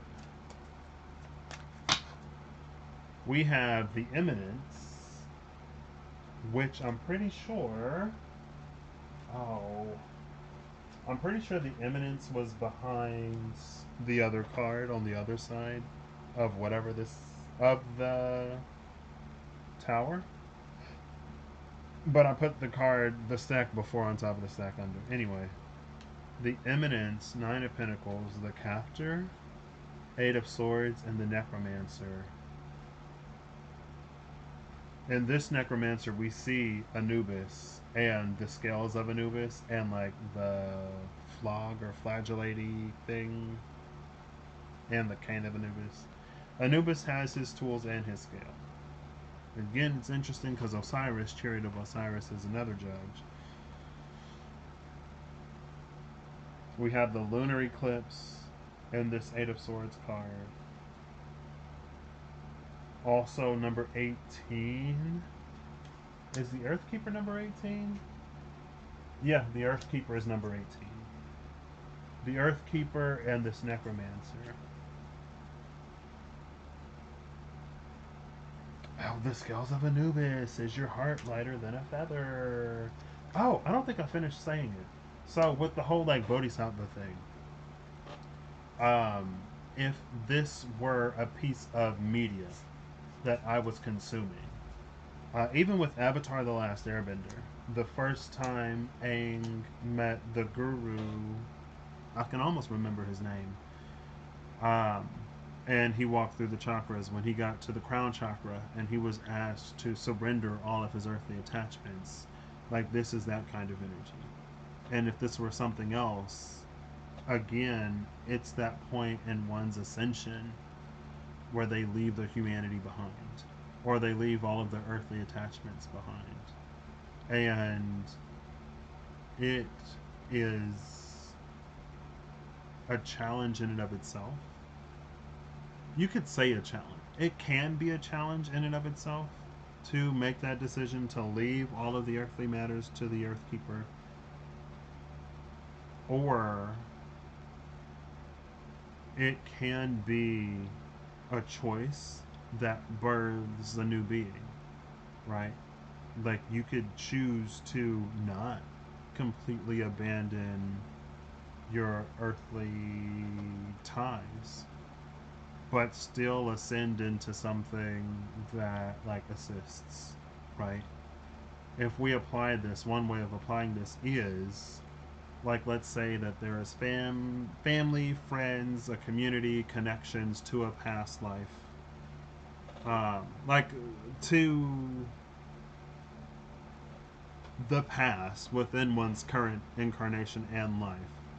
That's like, I don't want to leave these people behind. I don't want to leave my community behind. Like, you know, and maybe there's this whole journey of like learning to love where you're from. But then you're asked, like, you get an opportunity to like hit it big and to leave that life behind. It's like, just because you do that doesn't mean that you can't like use the abundance, part of the abundance that you gain, to benefit your friends, family, and the community that you came from. Like, there are all kinds of philanthropic ways to give back to that community, to grow the community. So you don't necessarily have to, when you choose one thing, you don't necessarily have to completely give up the other, right? You can get your fame and your fortune and retain and like remain grounded to your roots, right? The corn, as tall as it grows, as high as it grows, its roots are always in the earth, unless there's like floating corn out there for all the, you know. That's not the point. This corn is, it's rooted in the earth. But just because it's rooted in the earth, just because it's grounded, doesn't mean that it has to sacrifice height or how tall it can grow, right? And vice versa. If the corn doesn't grow, then it can become harder to get some of the vital nutrients or gases that it needs, right? More so gases, because the nutrients come in through the roots. Cool. But whatever the choice and decision is, it's a decision and a choice made with one's appropriate balance, right? Again, with the whole thing with like, did Set know when he killed Osiris that Osiris would become a judge of the dead and a ruler of the underworld? Maybe, probably not. There's a greater, grander reason why everything is happening, and sometimes just because we're presented with a certain choice doesn't mean that we're supposed to make, just because we're presented with a choice doesn't mean that we're supposed to choose one of the options, right? Like, you would think that if in one's healing journey or if in one's life the divine approaches them with an offer of some kind of transcendence, that they're supposed to take it. But not necessarily. Like, what, Enoch became Metatron, and what good did that do anybody on Earth? Elijah ascended heaven. He was, what, on a chariot of fire in a storm? He ascended to the heavens, but what did that do for the people left on Earth? You get like your Kuan Yins, your Bodhisattvas, girl, I don't know. The ones who accept some measure of transcendence but decide to help, right? You get your Jesuses that, after he was crucified, went down to liberate some of the people that were like stuck in hell and paid the price on the cross to make it easier for us. He wasn't just like, all right, peace out, I'm going to heaven. Good luck with all of this.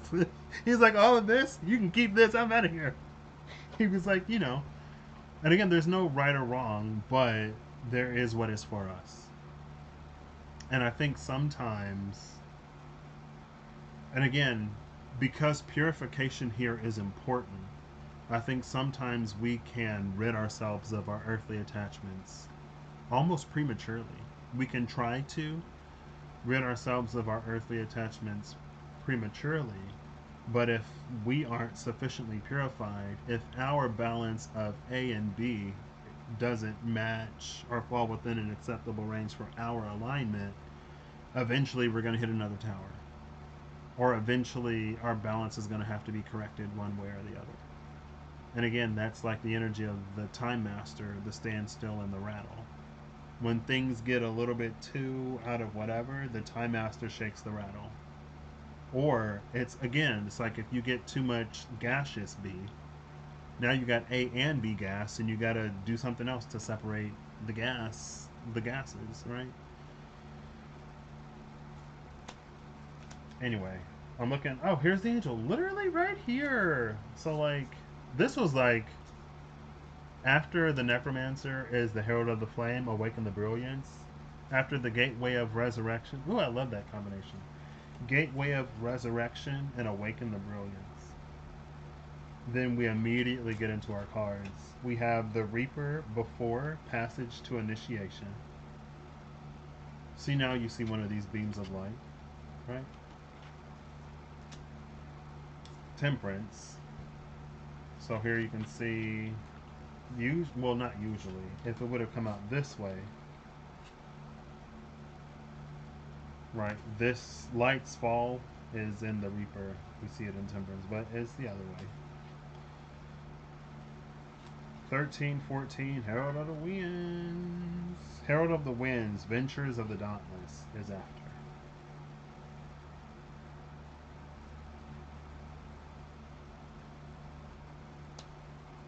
Oh wait, I wanted to put this down like this.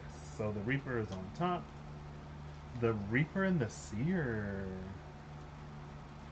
There's something very interesting about this combination of cards.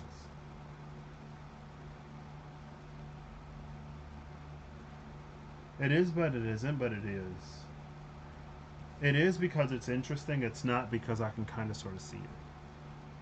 After the Herald of the Winds, Page of Swords is the Rogue. After the Rogue is the Champion, Six of Wands. How am I gonna do this? Am I gonna get? I'll put these back. I'll shuffle them in. The pages and the SKT come with messages. There are scrolls in the Revelations edition. They are letters, envelopes, and the Vitruvian edition. So I want a clean flip or clean fall of what the scroll of the Herald of the Winds contains.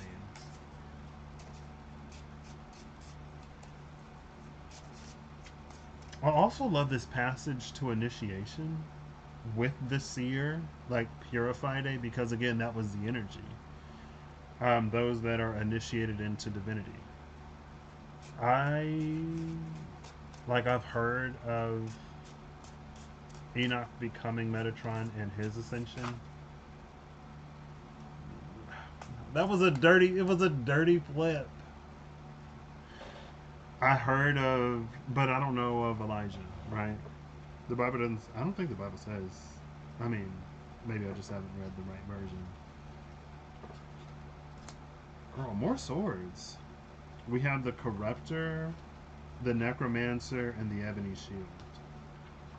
At the bottom, behind the Ebony Shield is the Archangel Commander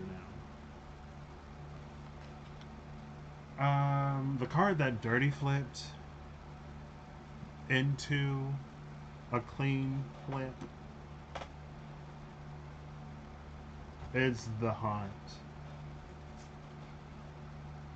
Oh, this is perfect. This is perfect. Okay. There are those who ascend, represented by the Reaper, passage to initiation, who follow the light, again, who follow the light to the angel.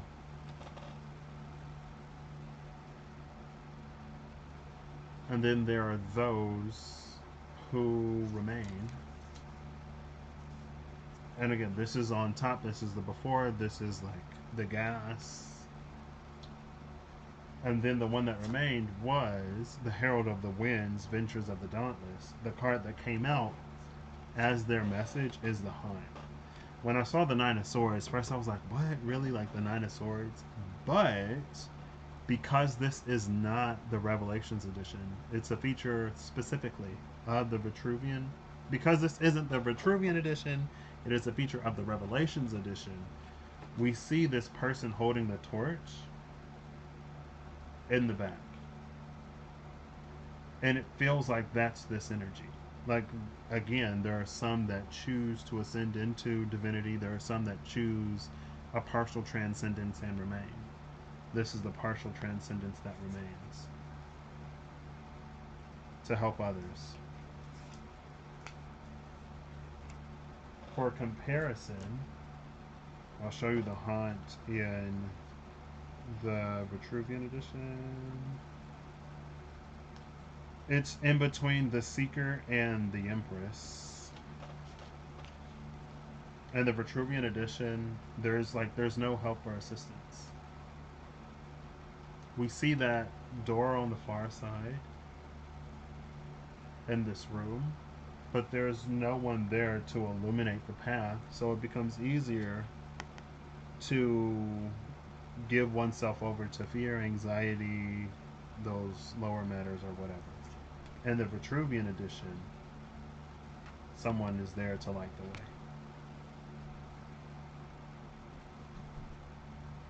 way. And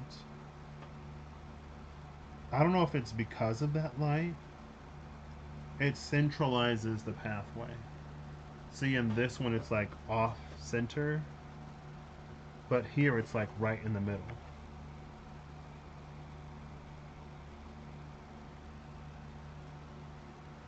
Interesting.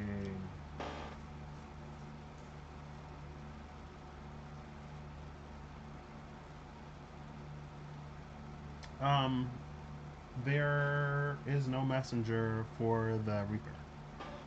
What awaits on the path of true transcendence is beyond the scope of this channel.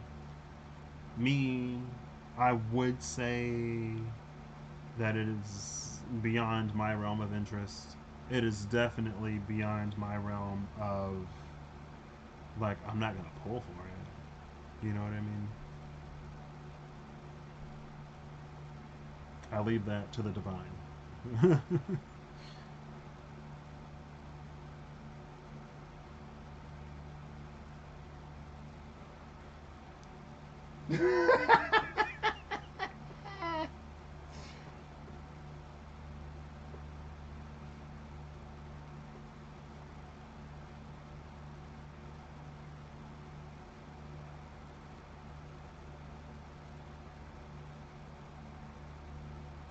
They just made a saint. There's that one teen question mark. Hold up, girl, not me trying to peek anyway and can't even find the card. I'm looking for like the title card, and I just went through all these cards. Here we go. Okay. Um. Yeah, they just made a new saint the other day. Just christened a new, welcomed a new person to sainthood not too long ago. Saints are still being born. So if saints are still being made, I'm sure maybe bodhisattvas are.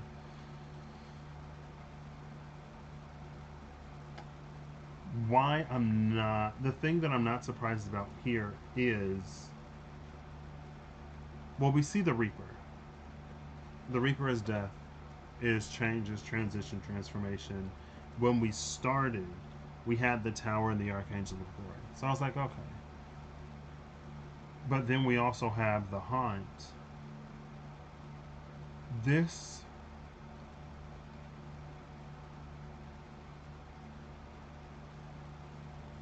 feels like maybe a change to the process, not overall. There was the thing of alignment, right? And we saw that in the very beginning, right? These are like artful towers. We saw the with the conservative with the conservator, the stronghold of the veil, and the dark horse. This was that, like, the people who are in alignment, because they're already in alignment, they don't get a tower to correct their alignment because they're already close enough to it where it's not necessary, or the degree is less because they're closer, right? So it's like for those that are closer, they proceed to whatever their next initiation is that only they can see, or it's a combination effort between them and the love that is the divine. Less affected by earthly matters, purely whatever is for them to do.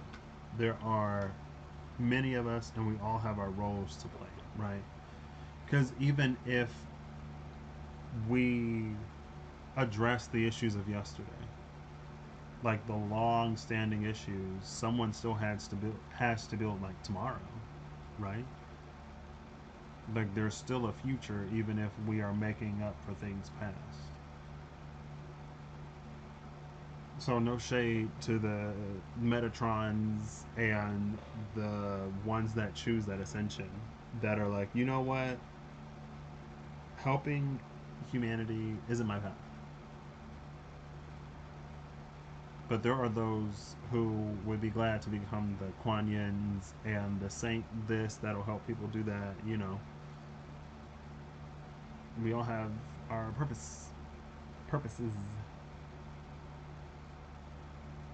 And then there is this, which feels like a little bit more time, or it feels like being guided through a process a little bit more. So it doesn't necessarily take away from the toweriness of the tower energy, but maybe it's like we know why the tower is happening at the very least. And because we know why, we can make a choice to do something about it. Or the choices that we make are more informed, right? It's very different than like I'm in this tower moment, everything is happening, my life is falling apart, and I don't know why. I don't know what I'm supposed to be doing differently. I don't know what I'm doing wrong. That's very different than like, I have an inkling of, I have a nudge, I have an idea, my intuition is telling me that I need to make this move or make this change in my life. And I'm gonna ride it out for as long as I can, and then things start to happen, and we're like, okay, well, like I know why this is happening. I know what I'm supposed to be doing. I know the direction I'm supposed to be heading in, and maybe I was comfortable before. Maybe the time didn't feel right. Maybe life, blah blah blah blah. But I know, right? It's completely different than things falling apart and like having no idea. It feels like it makes the tower easier. I don't want to say easier. Like it is, but it isn't, but it is. Is that my new thing? It is, but it isn't, but it is. It is easier because, like, we may have an idea of why the tower is happening. It isn't easier because the tower is still coming down. But it is because, again, like, we have some comfort in at least having an idea why. Or, like, at least we were told about it. We were forewarned. It didn't just happen all of a sudden out of the blue one day.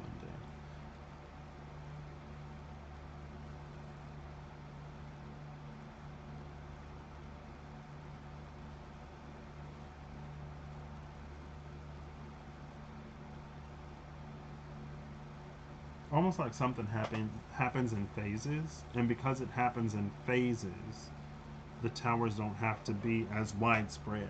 Maybe I don't even know. Like we experience the towers that we experience, so we wouldn't even know necessarily if they are better than what they could have been, right? We don't know how much better or how much worse something could actually be, but we can theorize, we can imagine, right? Cool. I I feel like I've been doing this. This is done. She's done.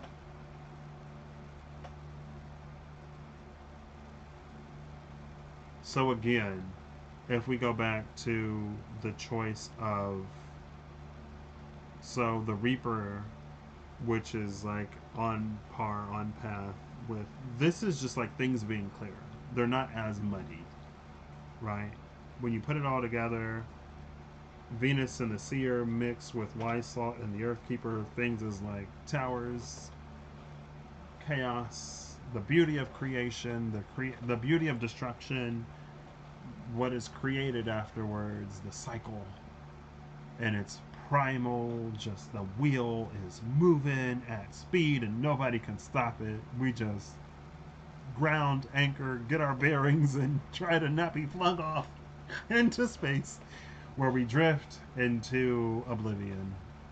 We're either swallowed by black holes or pulled into the gravitational orbit of a sun, where we just burn like a moth to a flame. like a really, really, really big, bright flame. We go up in a blaze of glory that is utterly, on its scale, insignificant.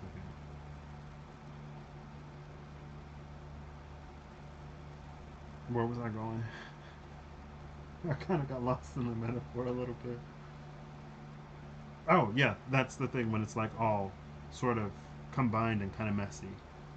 But when we separate it out a little bit, we have the Reaper, which is the transformation necessary to embark upon a passage to an initiation, or like the initiatory phase itself. And then we have the navigation of our earthly worries, fears, and anxieties, and stuff like that.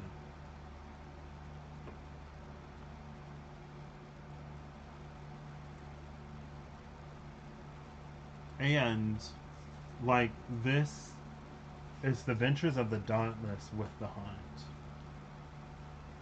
Because it's the Dauntless, like the things that haunt us or the things that we're afraid of, like we still have to do. But again, just like the knowing or the loving presence of a trusted companion, be they spiritual as in the divine or incarnate as in like a friend or a support group, things like that can make it more navigable. Excuse me. Cool. Cool, cool. What time is this at? 2 hours. Am I surprised? No. Should I ever be? But I do need to do my Duolingo before midnight. It is 11:04, so let's get final cards, I guess. I expected this to be, well,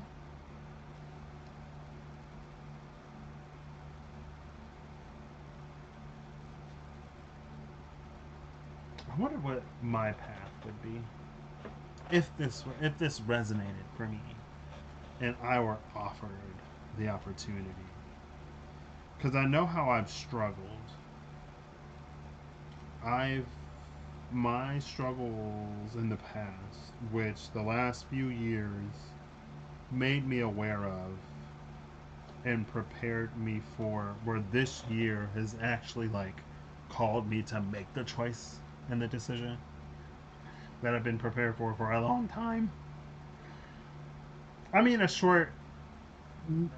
relatively short time, but a personally like long time.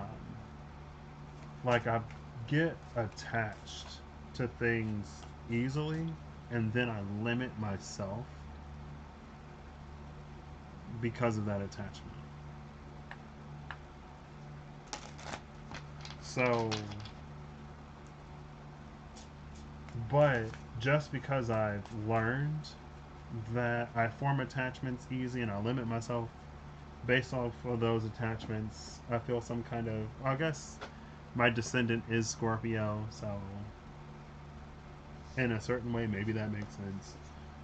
Um, but like I know that I'm not supposed to limit myself anymore. So I could say that my personal challenge is one of choosing the Reaper. But just because I recognize what limitations my attachments bring doesn't mean that that holds a truth. Doesn't mean that it doesn't hold a truth that is core to my being, right? Maybe the ratio is off. Like, right? Maybe I'm not supposed to be so attached that I limit myself, but that doesn't necessarily mean that I'm supposed to cast everything aside. You know what I mean? From a certain very human, extreme, I want to say like a polarized point of view, I could take it that way. I could be like, oh, it's for me to eliminate all of my attachments and to just completely pursue whatever with no regard to anything. But that That's not who I am. You know? And it's in that navigation, it's in finding my balance that I have been struggling to accept some things in certain ways. Or it's because of that struggle that I haven't seen, I've been blind to certain things. And the disillusionment that I was talking about earlier, it's like, oh, like, those were like, I posed a question, I I posed a hypothesis, I did a test, I got a response, and the responses aren't as inconclusive as I may have thought they were in the past because I was still accepting, right, my lot. But again, for some people, it is to go full seer, right? Anyway. Anyway.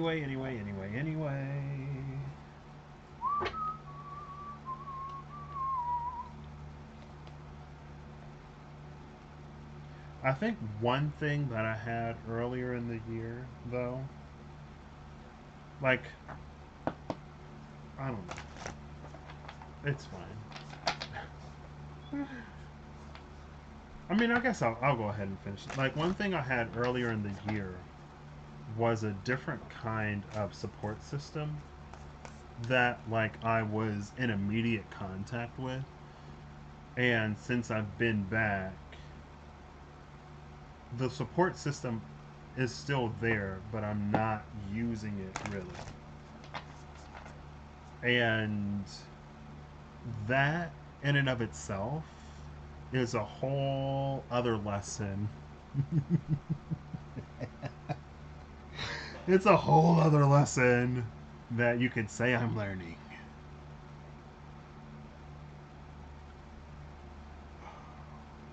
It is, but it isn't, but it is.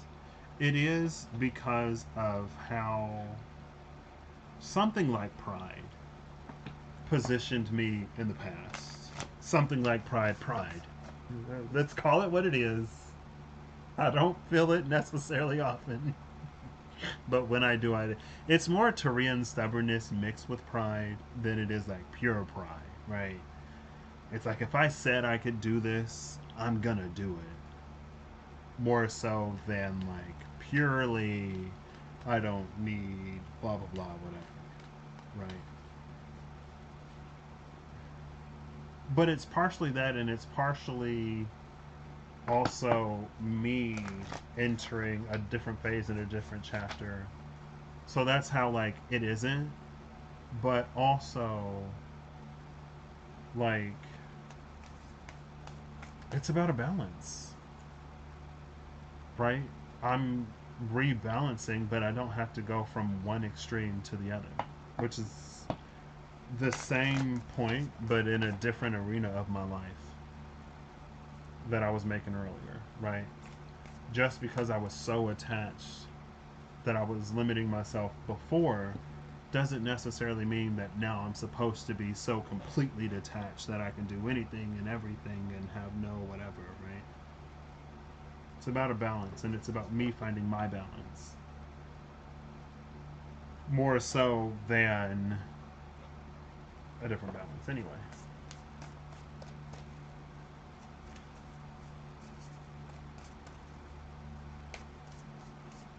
yeah. Cool. I'll take it. It was a dirty fall. We have flow number 20.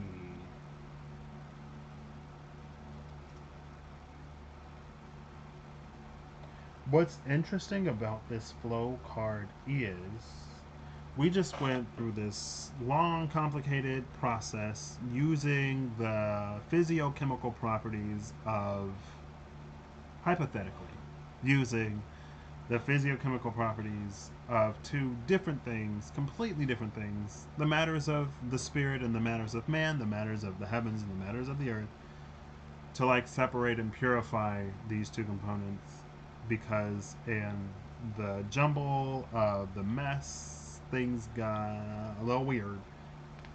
But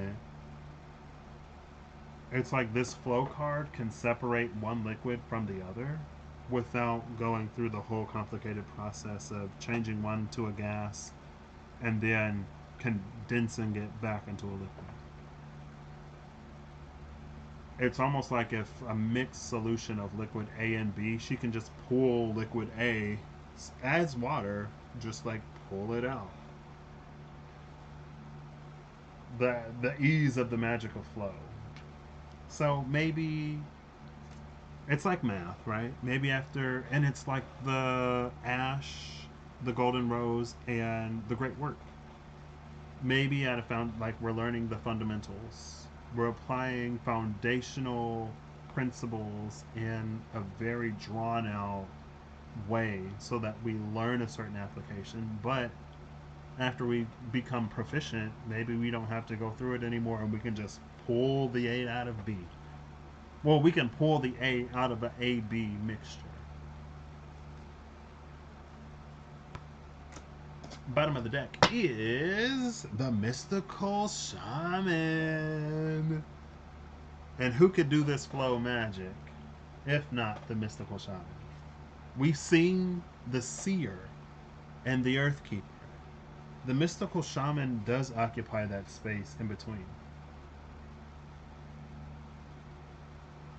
So yeah, boom. Under. How did I get mini paths? Where did mini paths? Oh, because this is the bottom of the deck. Under the mystical shaman is many paths. Under many paths is the time master.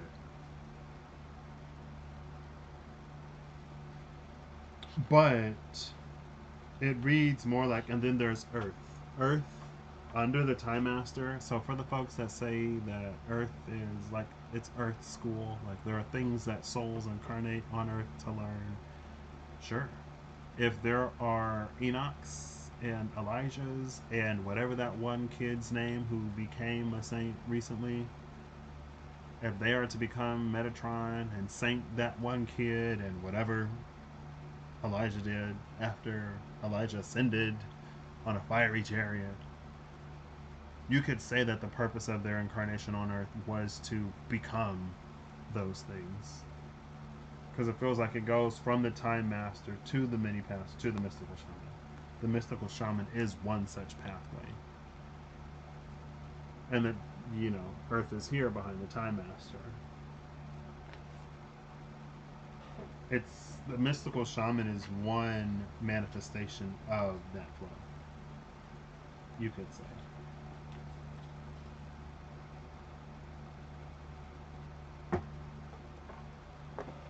With the, I'm just like, what is this for?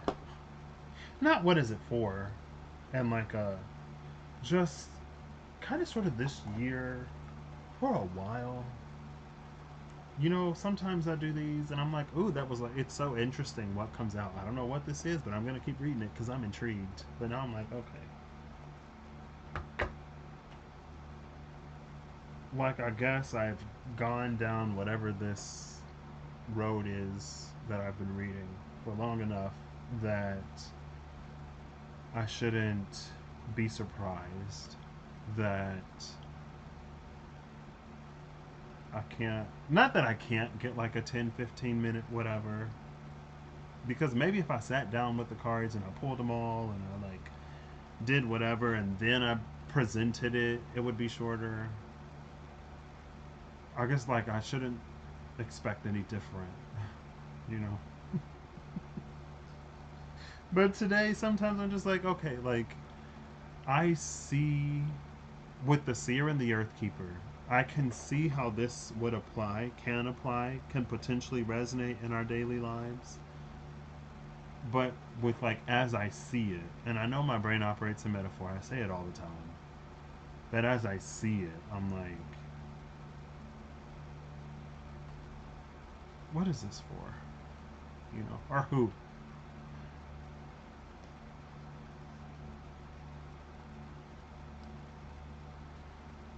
We saw the golden antimony at the cut. That's like the Earth school. Earth is antimony. We are the gold. or we find the gold. The gold is within. When the gold within becomes the gold without, it gives us, we become gilded, right? And when we're gilded, we can be bathed in antimony and emerge uncorrupted, uncorroded, unwhatever, right? But if we don't become gilded in our internal gold, if we take an antimony bath, the only thing that's gonna emerge is like the soul, and then we get recycled, or we move on, right? That's why it's important that we allow ourselves our journeys and our own timing, right? As many like chosen one, golden this that luminous warrior, as much of that as we see, as is to be found on social media, TikTok, YouTube, wherever, and as much as myself, as much as I, you know, I was literally just talking about whatever these are. Um, if our internal goal, the spark of the creator that we hold within, doesn't burn bright enough, can't cover us, if we can't become gilded, coated in that internal gold, we will corrode. And the only thing that will be left is the gold that lives deep inside. That's going through a tower that is like, sometimes we go looking for it. Sometimes we do. My friend. My friend. My friend. My friend. Why is he up so early? He up early? He up late? I mean, I haven't been sleeping necessarily that well either. That's the friend I was just talking about. He called me last weekend. And I was like, hey, friend, thanks for calling. He was like, you know, you could call me too, right? And I was like, every. I didn't say this at the time. I feel like every time I try to talk to him, he be busy. Plus, I'm more of a texter than a talker. And he was like, you know, you could call me too, right? I was like, I guess I could. But again, the thing that it is, but it isn't, but it is, I don't know.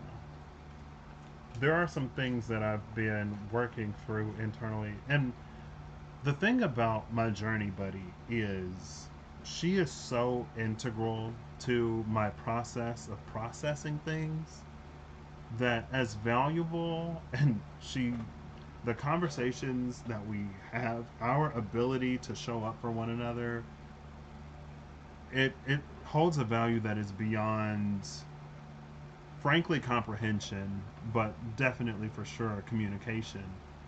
But because she's so like integral to the process, and because she gets such an inside view of like pretty much everything, it's like it's different. And maybe it's different because it's safe, and I'm in a time of expansion. So like even my like support group is expanding. Um, and it's the season of growth that I'm in as well. So I don't know. It's been different. All right. Oop. We got a fall. It was a dirty flip. It was a dirty partial flip that was a clean fall. The Raven's Head, number 47. It's interesting because we had gold at the bottom of the deck and the crow at the bottom of the other one. And then the great work, because of course the great work is here. And against nature. The Raven's Head, the great work, and against nature. Cool. Oh, why am I using this? I'll read the book. Why not? 47. The Raven's Head. Initiation. Passage to Initiation, the Reaper. Initiation, the ordeal, and the work. The work begins, and the great work. Also, we saw the mystical shaman and Flo. We saw the Time Master, mini paths, and the mystical shaman. So to have the great work begins and the great work here, I'm like, okay, yeah. Though alchemy is filled with a myriad of open ended symbols, the Raven's Head has a precise message. It arrives to mark the beginning of the work. This card indicates something has occurred to initiate the spinning of the alchemical wheel. With its mighty churning, things are about to change on every level. The raven's work cannot be undone, just as the pill cannot be unswallowed, or the pearl turned back to sand. You may be overwhelmed or think the journey ahead is not for you. Your doubts matter not to the raven, as its appearance signifies it has chosen you. You are ready, and the moment is now. Can you go back to the way things were? Can you pretend nothing has changed? The raven calls a clear no. It does not apologize, as it knows your destiny is great. And then the great work is the great work. The great work entails whatever the great work entails. It is beyond the scope of this, first of all, general reading, but beyond my personal interest to clarify what that great work is. I don't know.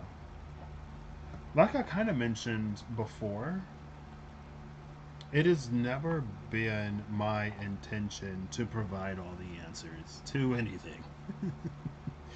I love, like, it is my intention to provide perspectives, um, especially when it comes to certain things that it would appear to me, because I could be very wrong, when it, like, certain things that it would appear to me that we just kind of sort of go with or accept wholesale, up front, collectively, in general as a whole.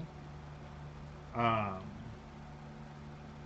just like the way things have always been or are currently being done.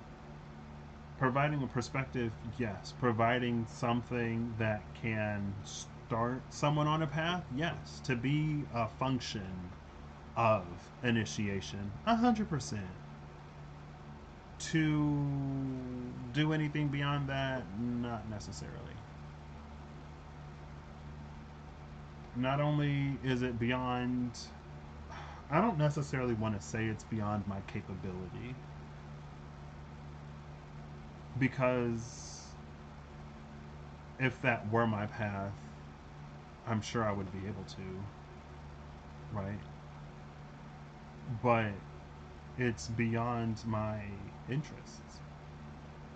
I have no interest in occupying the seat of a priest or a priestess, a hierophant, to tell you what the divine wants you to do.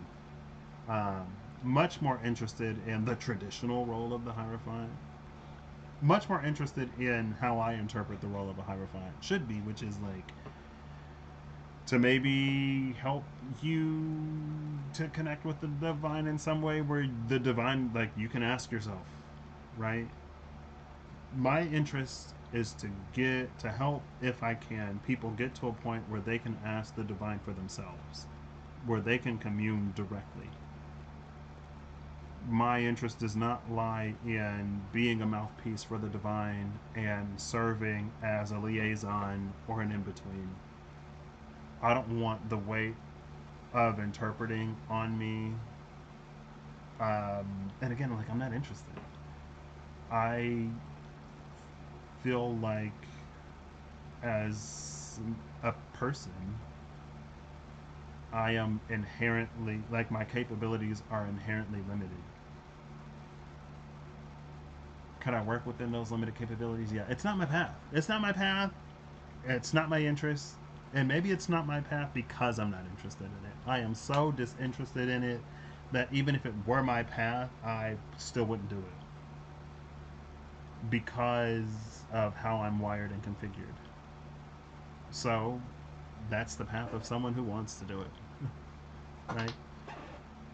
Oh, look, the Hierophant is at the bottom of the deck, but this is the good Hierophant. And then the Blind Seer is there. Also, like, I'm trying to live my own life. You know what I mean? I don't know, it's not my interest. Like, to be a sounding board, sure. To be like, hey, maybe this. Did you consider that? Of course.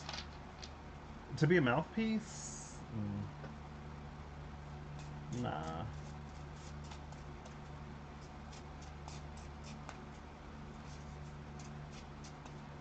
All right. Final card from the SKT Revelations. Ooh, ooh, ooh. That was like a smooth flip that turned into a mini avalanche. Or a fall. It was a smooth fall that felt like a flip. It felt like it was gonna flip, but it fell. And then like more cards fell. Oh, bottom of the deck is Battling the Typhon, the Demon. Why are you at the bottom of the deck? The first card that came out is the Champion, which is the Six of Wands. Then we have a trio of cards, a quad, four cards. The Outlaw, the Scarlet Shield, the Gardener, and the Bread of Life, which is the Hanged Man, the Queen of Swords, the Seven of Pentacles, and the Ace of Pentacles. The Outlaw is Sacrifice and Redemption, the Scarlet Shield is the Sanctum of the Valiant, and then the Gardener is the Gardener, Bread of Life, Ace of Orbs, the Deepening.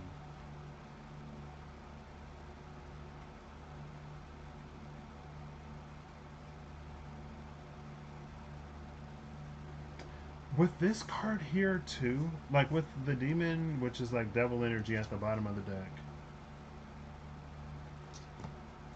because I have lived life on Earth from my early days of living life on Earth.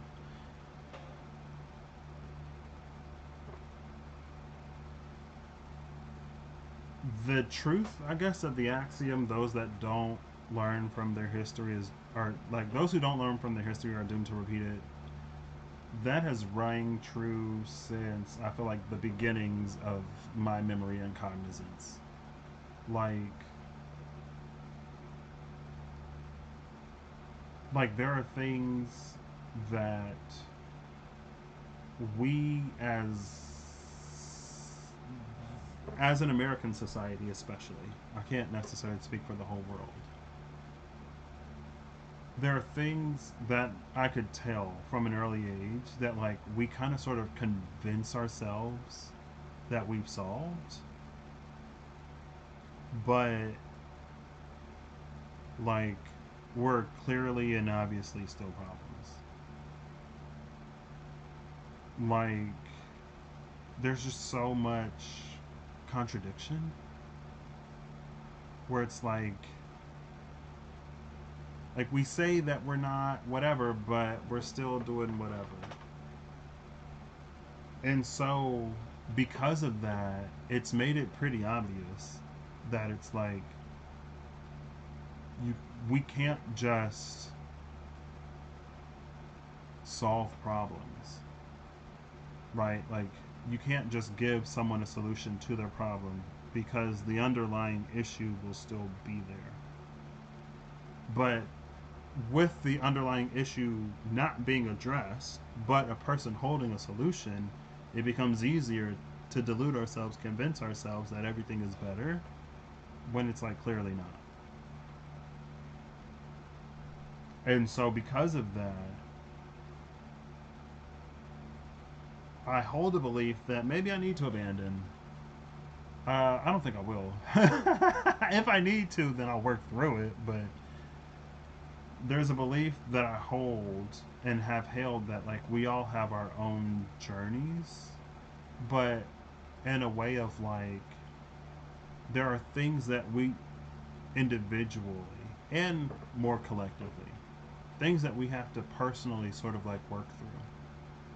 And it's not until we work through those things that we really truly like free and liberate ourselves from them, right?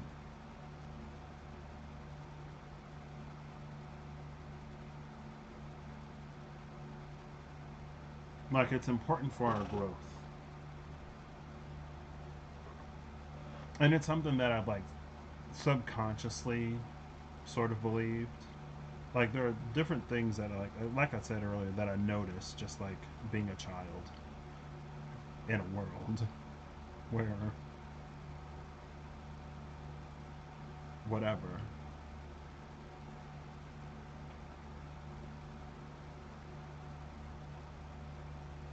And so yeah, that's partially why like I don't have an interest, because just being given solutions or just being given answers is of limited benefit to us as people, because if our motivations don't change, we'll just end up in the same predicament, scenario, situation. Maybe a different setting, maybe the actors will be different, maybe the story will be different, but the moral will be the same.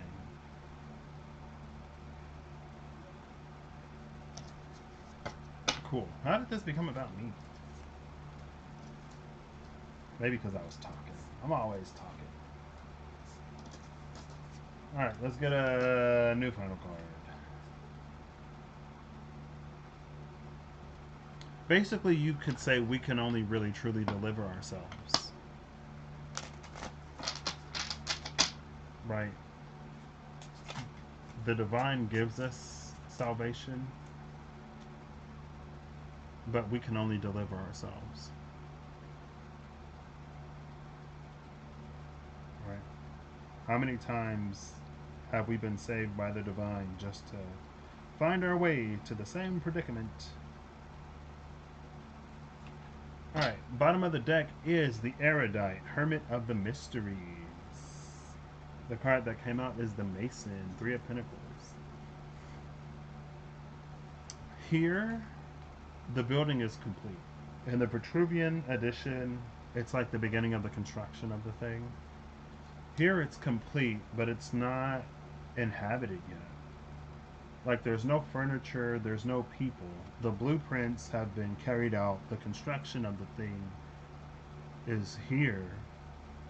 There's almost this like if you build it, they will come type energy. But with the Hermit and the Eight of Cups under the Hermit, the Two of Cups is behind the Eight of Cups. It has been built. Something has been built, and we are still in the process of learning that we need it. Right? And so, because we're still learning that we need it, there haven't, the place is still relatively empty. Not as many have come as will come.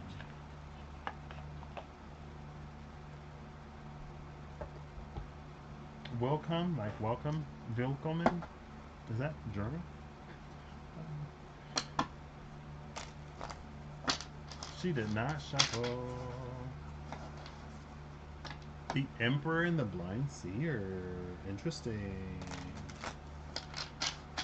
I still need to do my Duolingo. No, no. The Hector and another card. That flip was so dirty. I'm like, no, nah. It'll come out if it's supposed to. Clean flipper, clean fall. Final card of the SKT Vitruvian. Ooh.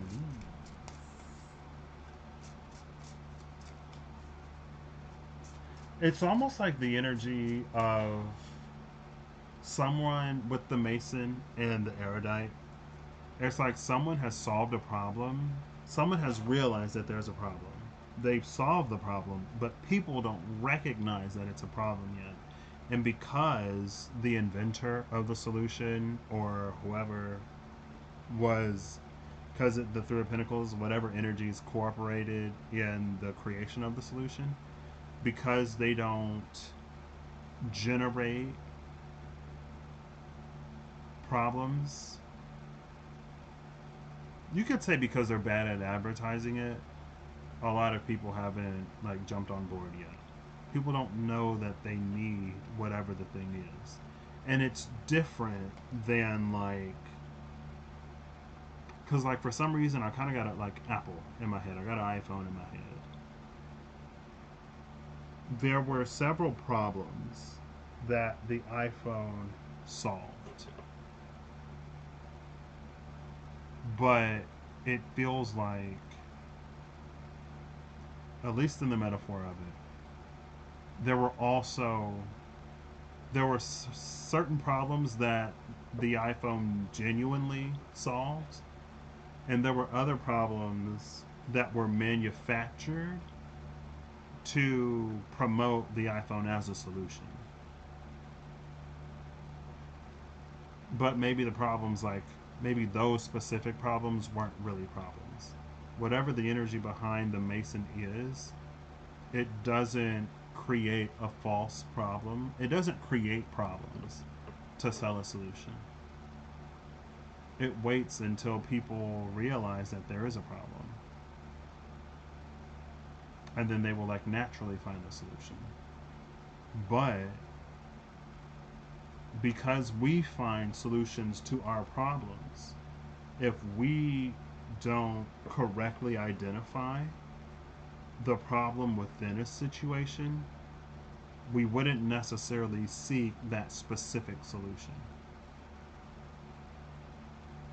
Now it's almost like one of those spot the differences, and it's like because we know that there are differences, we start to like nitpick. Excuse me. But I don't know if there's like more differences than we think, or if we're not told the number of differences. It's like it is like a spot the difference, but it's metaphorically different. Basically, it's like we know that there's a problem and we're trying to identify the problem, but we may not necessarily identify all of the problems, or we may not correctly identify the problem itself. Right? We may think that the problem is, I don't know anything about cars. We may think that the problem is the engine, right? Because the engine isn't engineering, but the problem may actually be with like the fuel intake.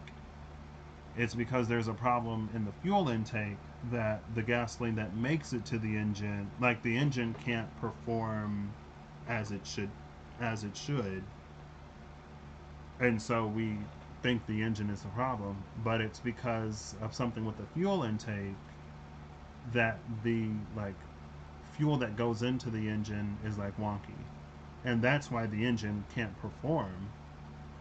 But the problem isn't the engine itself. The engine is perfectly fine. If we were to feed the engine like good fuel, we would see that the engine is fine. It's almost like that energy.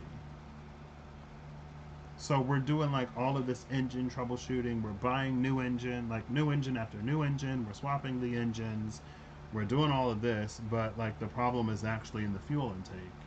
And that's why like the building of the Mason is empty, because that's not the solution that we're seeking. It's the engine.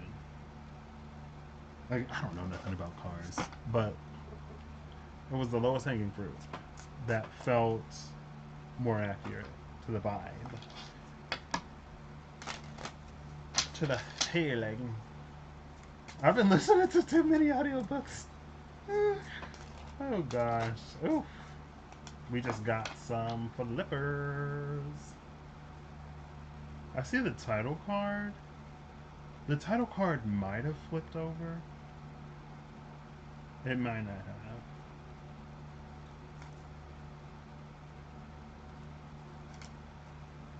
Oof.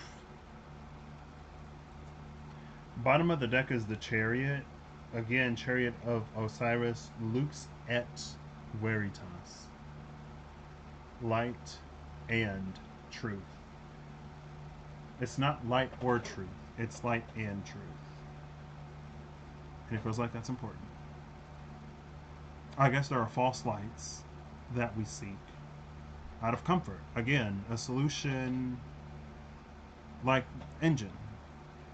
Like we try to address the engine because the engine isn't functioning properly. And that's the truth. The engine isn't functioning properly. But that's not like that has no light because it's not the engine that's the issue. It's the fuel intake somewhere. And then there's light without truth. And that feels like light without truth is like things that make us feel better. Right? Like the world is dark and scary. We are in unknown times, or we're in unknown times in our personal lives or whatever. Depending on how lost we feel, if something or someone can offer us a solution, we can be more likely to take it just because we don't know and we need the comfort of knowing. So we can buy into it, right? We want to lose weight. This thing says it can help us lose weight. Regardless of if it's true or not, it doesn't hurt to try. So we buy into it. Sometimes there's light but no truth. Sometimes there's truth but no light. This is light and truth with this chariot. The two cards that flipped over, it's the Lover's Mystery of the Covenant with the Grotesque, the Five of Chalices.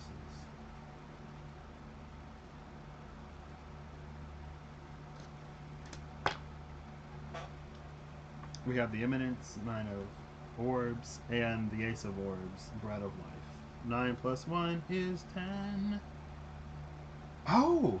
The Ten of Pentacles, the Ten of Orbs is a completed Kabbalah Tree of Life. Here we see Malkut separate from the rest of the tree. So the 9 plus the 1 would put the Ace down there. Malkut would connect to Yesod, Netzah, and Had. Then the Tree of Life would be complete. Bates, we got this grotesque 5 of Cups. For some reason, grotesquerie just popped into my mind. Like, I guess a patisserie is a place where you can buy pastries. A grotesquerie would be a place, like a little shop of horrors.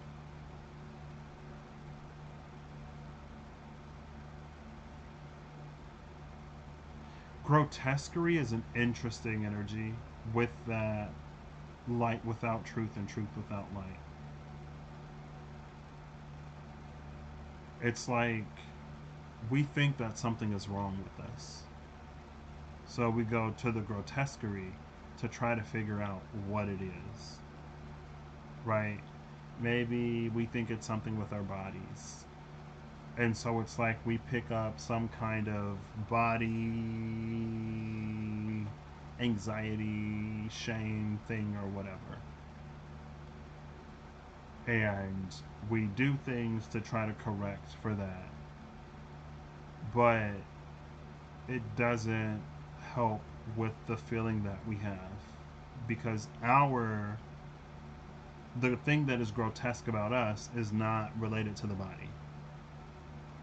We think it is related to like achievement, and so we pursue noble professions, but those noble professions don't give us the fulfillment that we were looking for. It's like there are all of these things that we can pick up in the grotesquerie. Like maybe this is wrong with me, that has to be wrong with me, all of these other things must be wrong. But it's like none of those are right.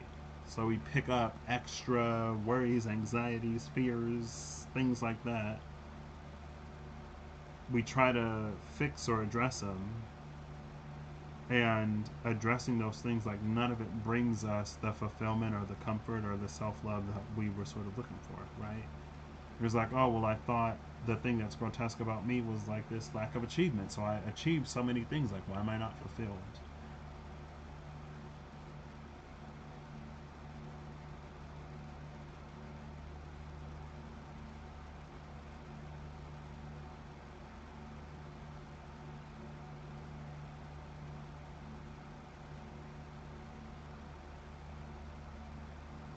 Who knows?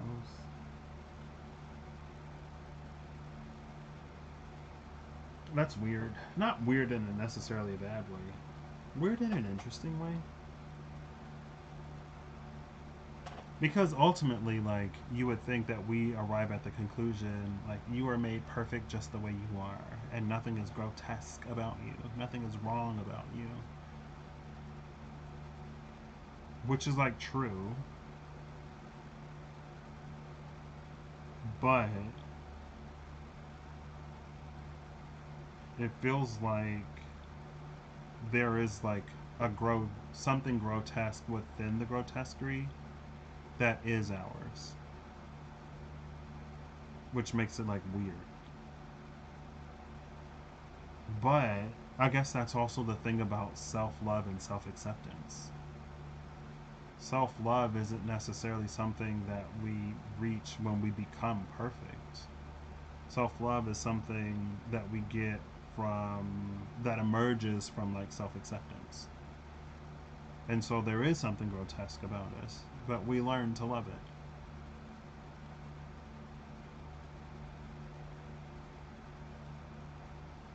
Right? Sure. Sure. Let's get one more card. Why not? Do I need another card? Well, just got one. Bottom of the deck now is the champion. And another deck, a different flavor, sepia tones. A card came out face down on top of the lovers, and it is the chariot. Cool. Gave it a few shuffles just for the card that was at the bottom of the deck to come back out. But the chariot is the balance of light and dark, of the sublime and the grotesque, light and truth. Something could be wrong with us, but it doesn't have to make us wrong. Right? So again, that's self-love. Hey, how you doing? You caught me at the end of the video. I need... Oof, it's 11:50. I got 10 minutes to do my Duolingo lesson. Yeah. And the champion, self-love, the healer is behind that. Here we see that, like, they've bloodied their own knee on one of these wands. Meaning that there is a self... Again, like, we don't have to be perfect. Perfection isn't the goal.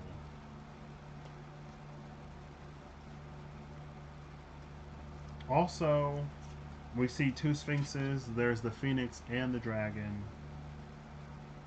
Masculine and feminine, light and dark. We learn to love ourselves. We learn that we're amazing just the way we are, right? Bruno Mars. We learn what did One Direction say? No, no, because we can know that we're beautiful and still be beautiful, right? You don't know you're beautiful. That's what makes you beautiful. You're self-conscious. That's what makes you like you're gorgeous and well to be gorgeous and not conceited. Yeah, sure. Anyway, it's fine. Thanks for stopping by, Freya's messages. I feel like that's it. That was the final card of the final cards. I could go into that further. I think the point was made.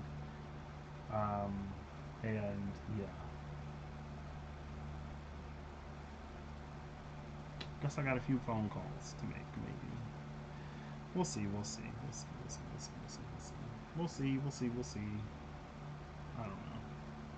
I think that is, in general, something important that I've learned on my own journey to try to find the balance without necessarily going to extremes. And I've had so many iterations of like, just because I notice this about myself, or just because I can see that this is something that's happening in my personal life, doesn't mean that I have to go to the complete extreme opposite.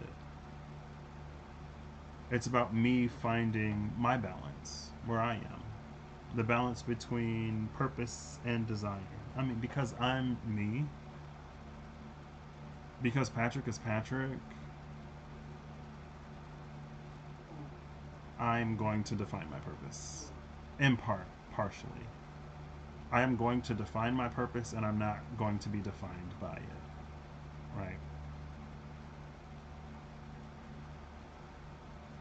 I don't know. But I'm beautifully, stubbornly me. That's why I'm a Taurus rising. I'm allowed to be stubborn. I'm a Taurus rising and moon. And my Taurus moon is in my first house. And the divine knows what they created when they created this. Anyway, I will see y'all when I see you. Have an amazing whatever whenever you see this. I hope you're operating in alignment to make all that you wish to experience your reality. I hope that whatever you need along your path journey and when you find. Until next time, yeah, I'm gonna let this play out a little bit because if I end the stream now, it'll cut off the ending. And I'm watching it back, and it doesn't seem like we've reached that part. So when I see myself wave, I'm gonna end this.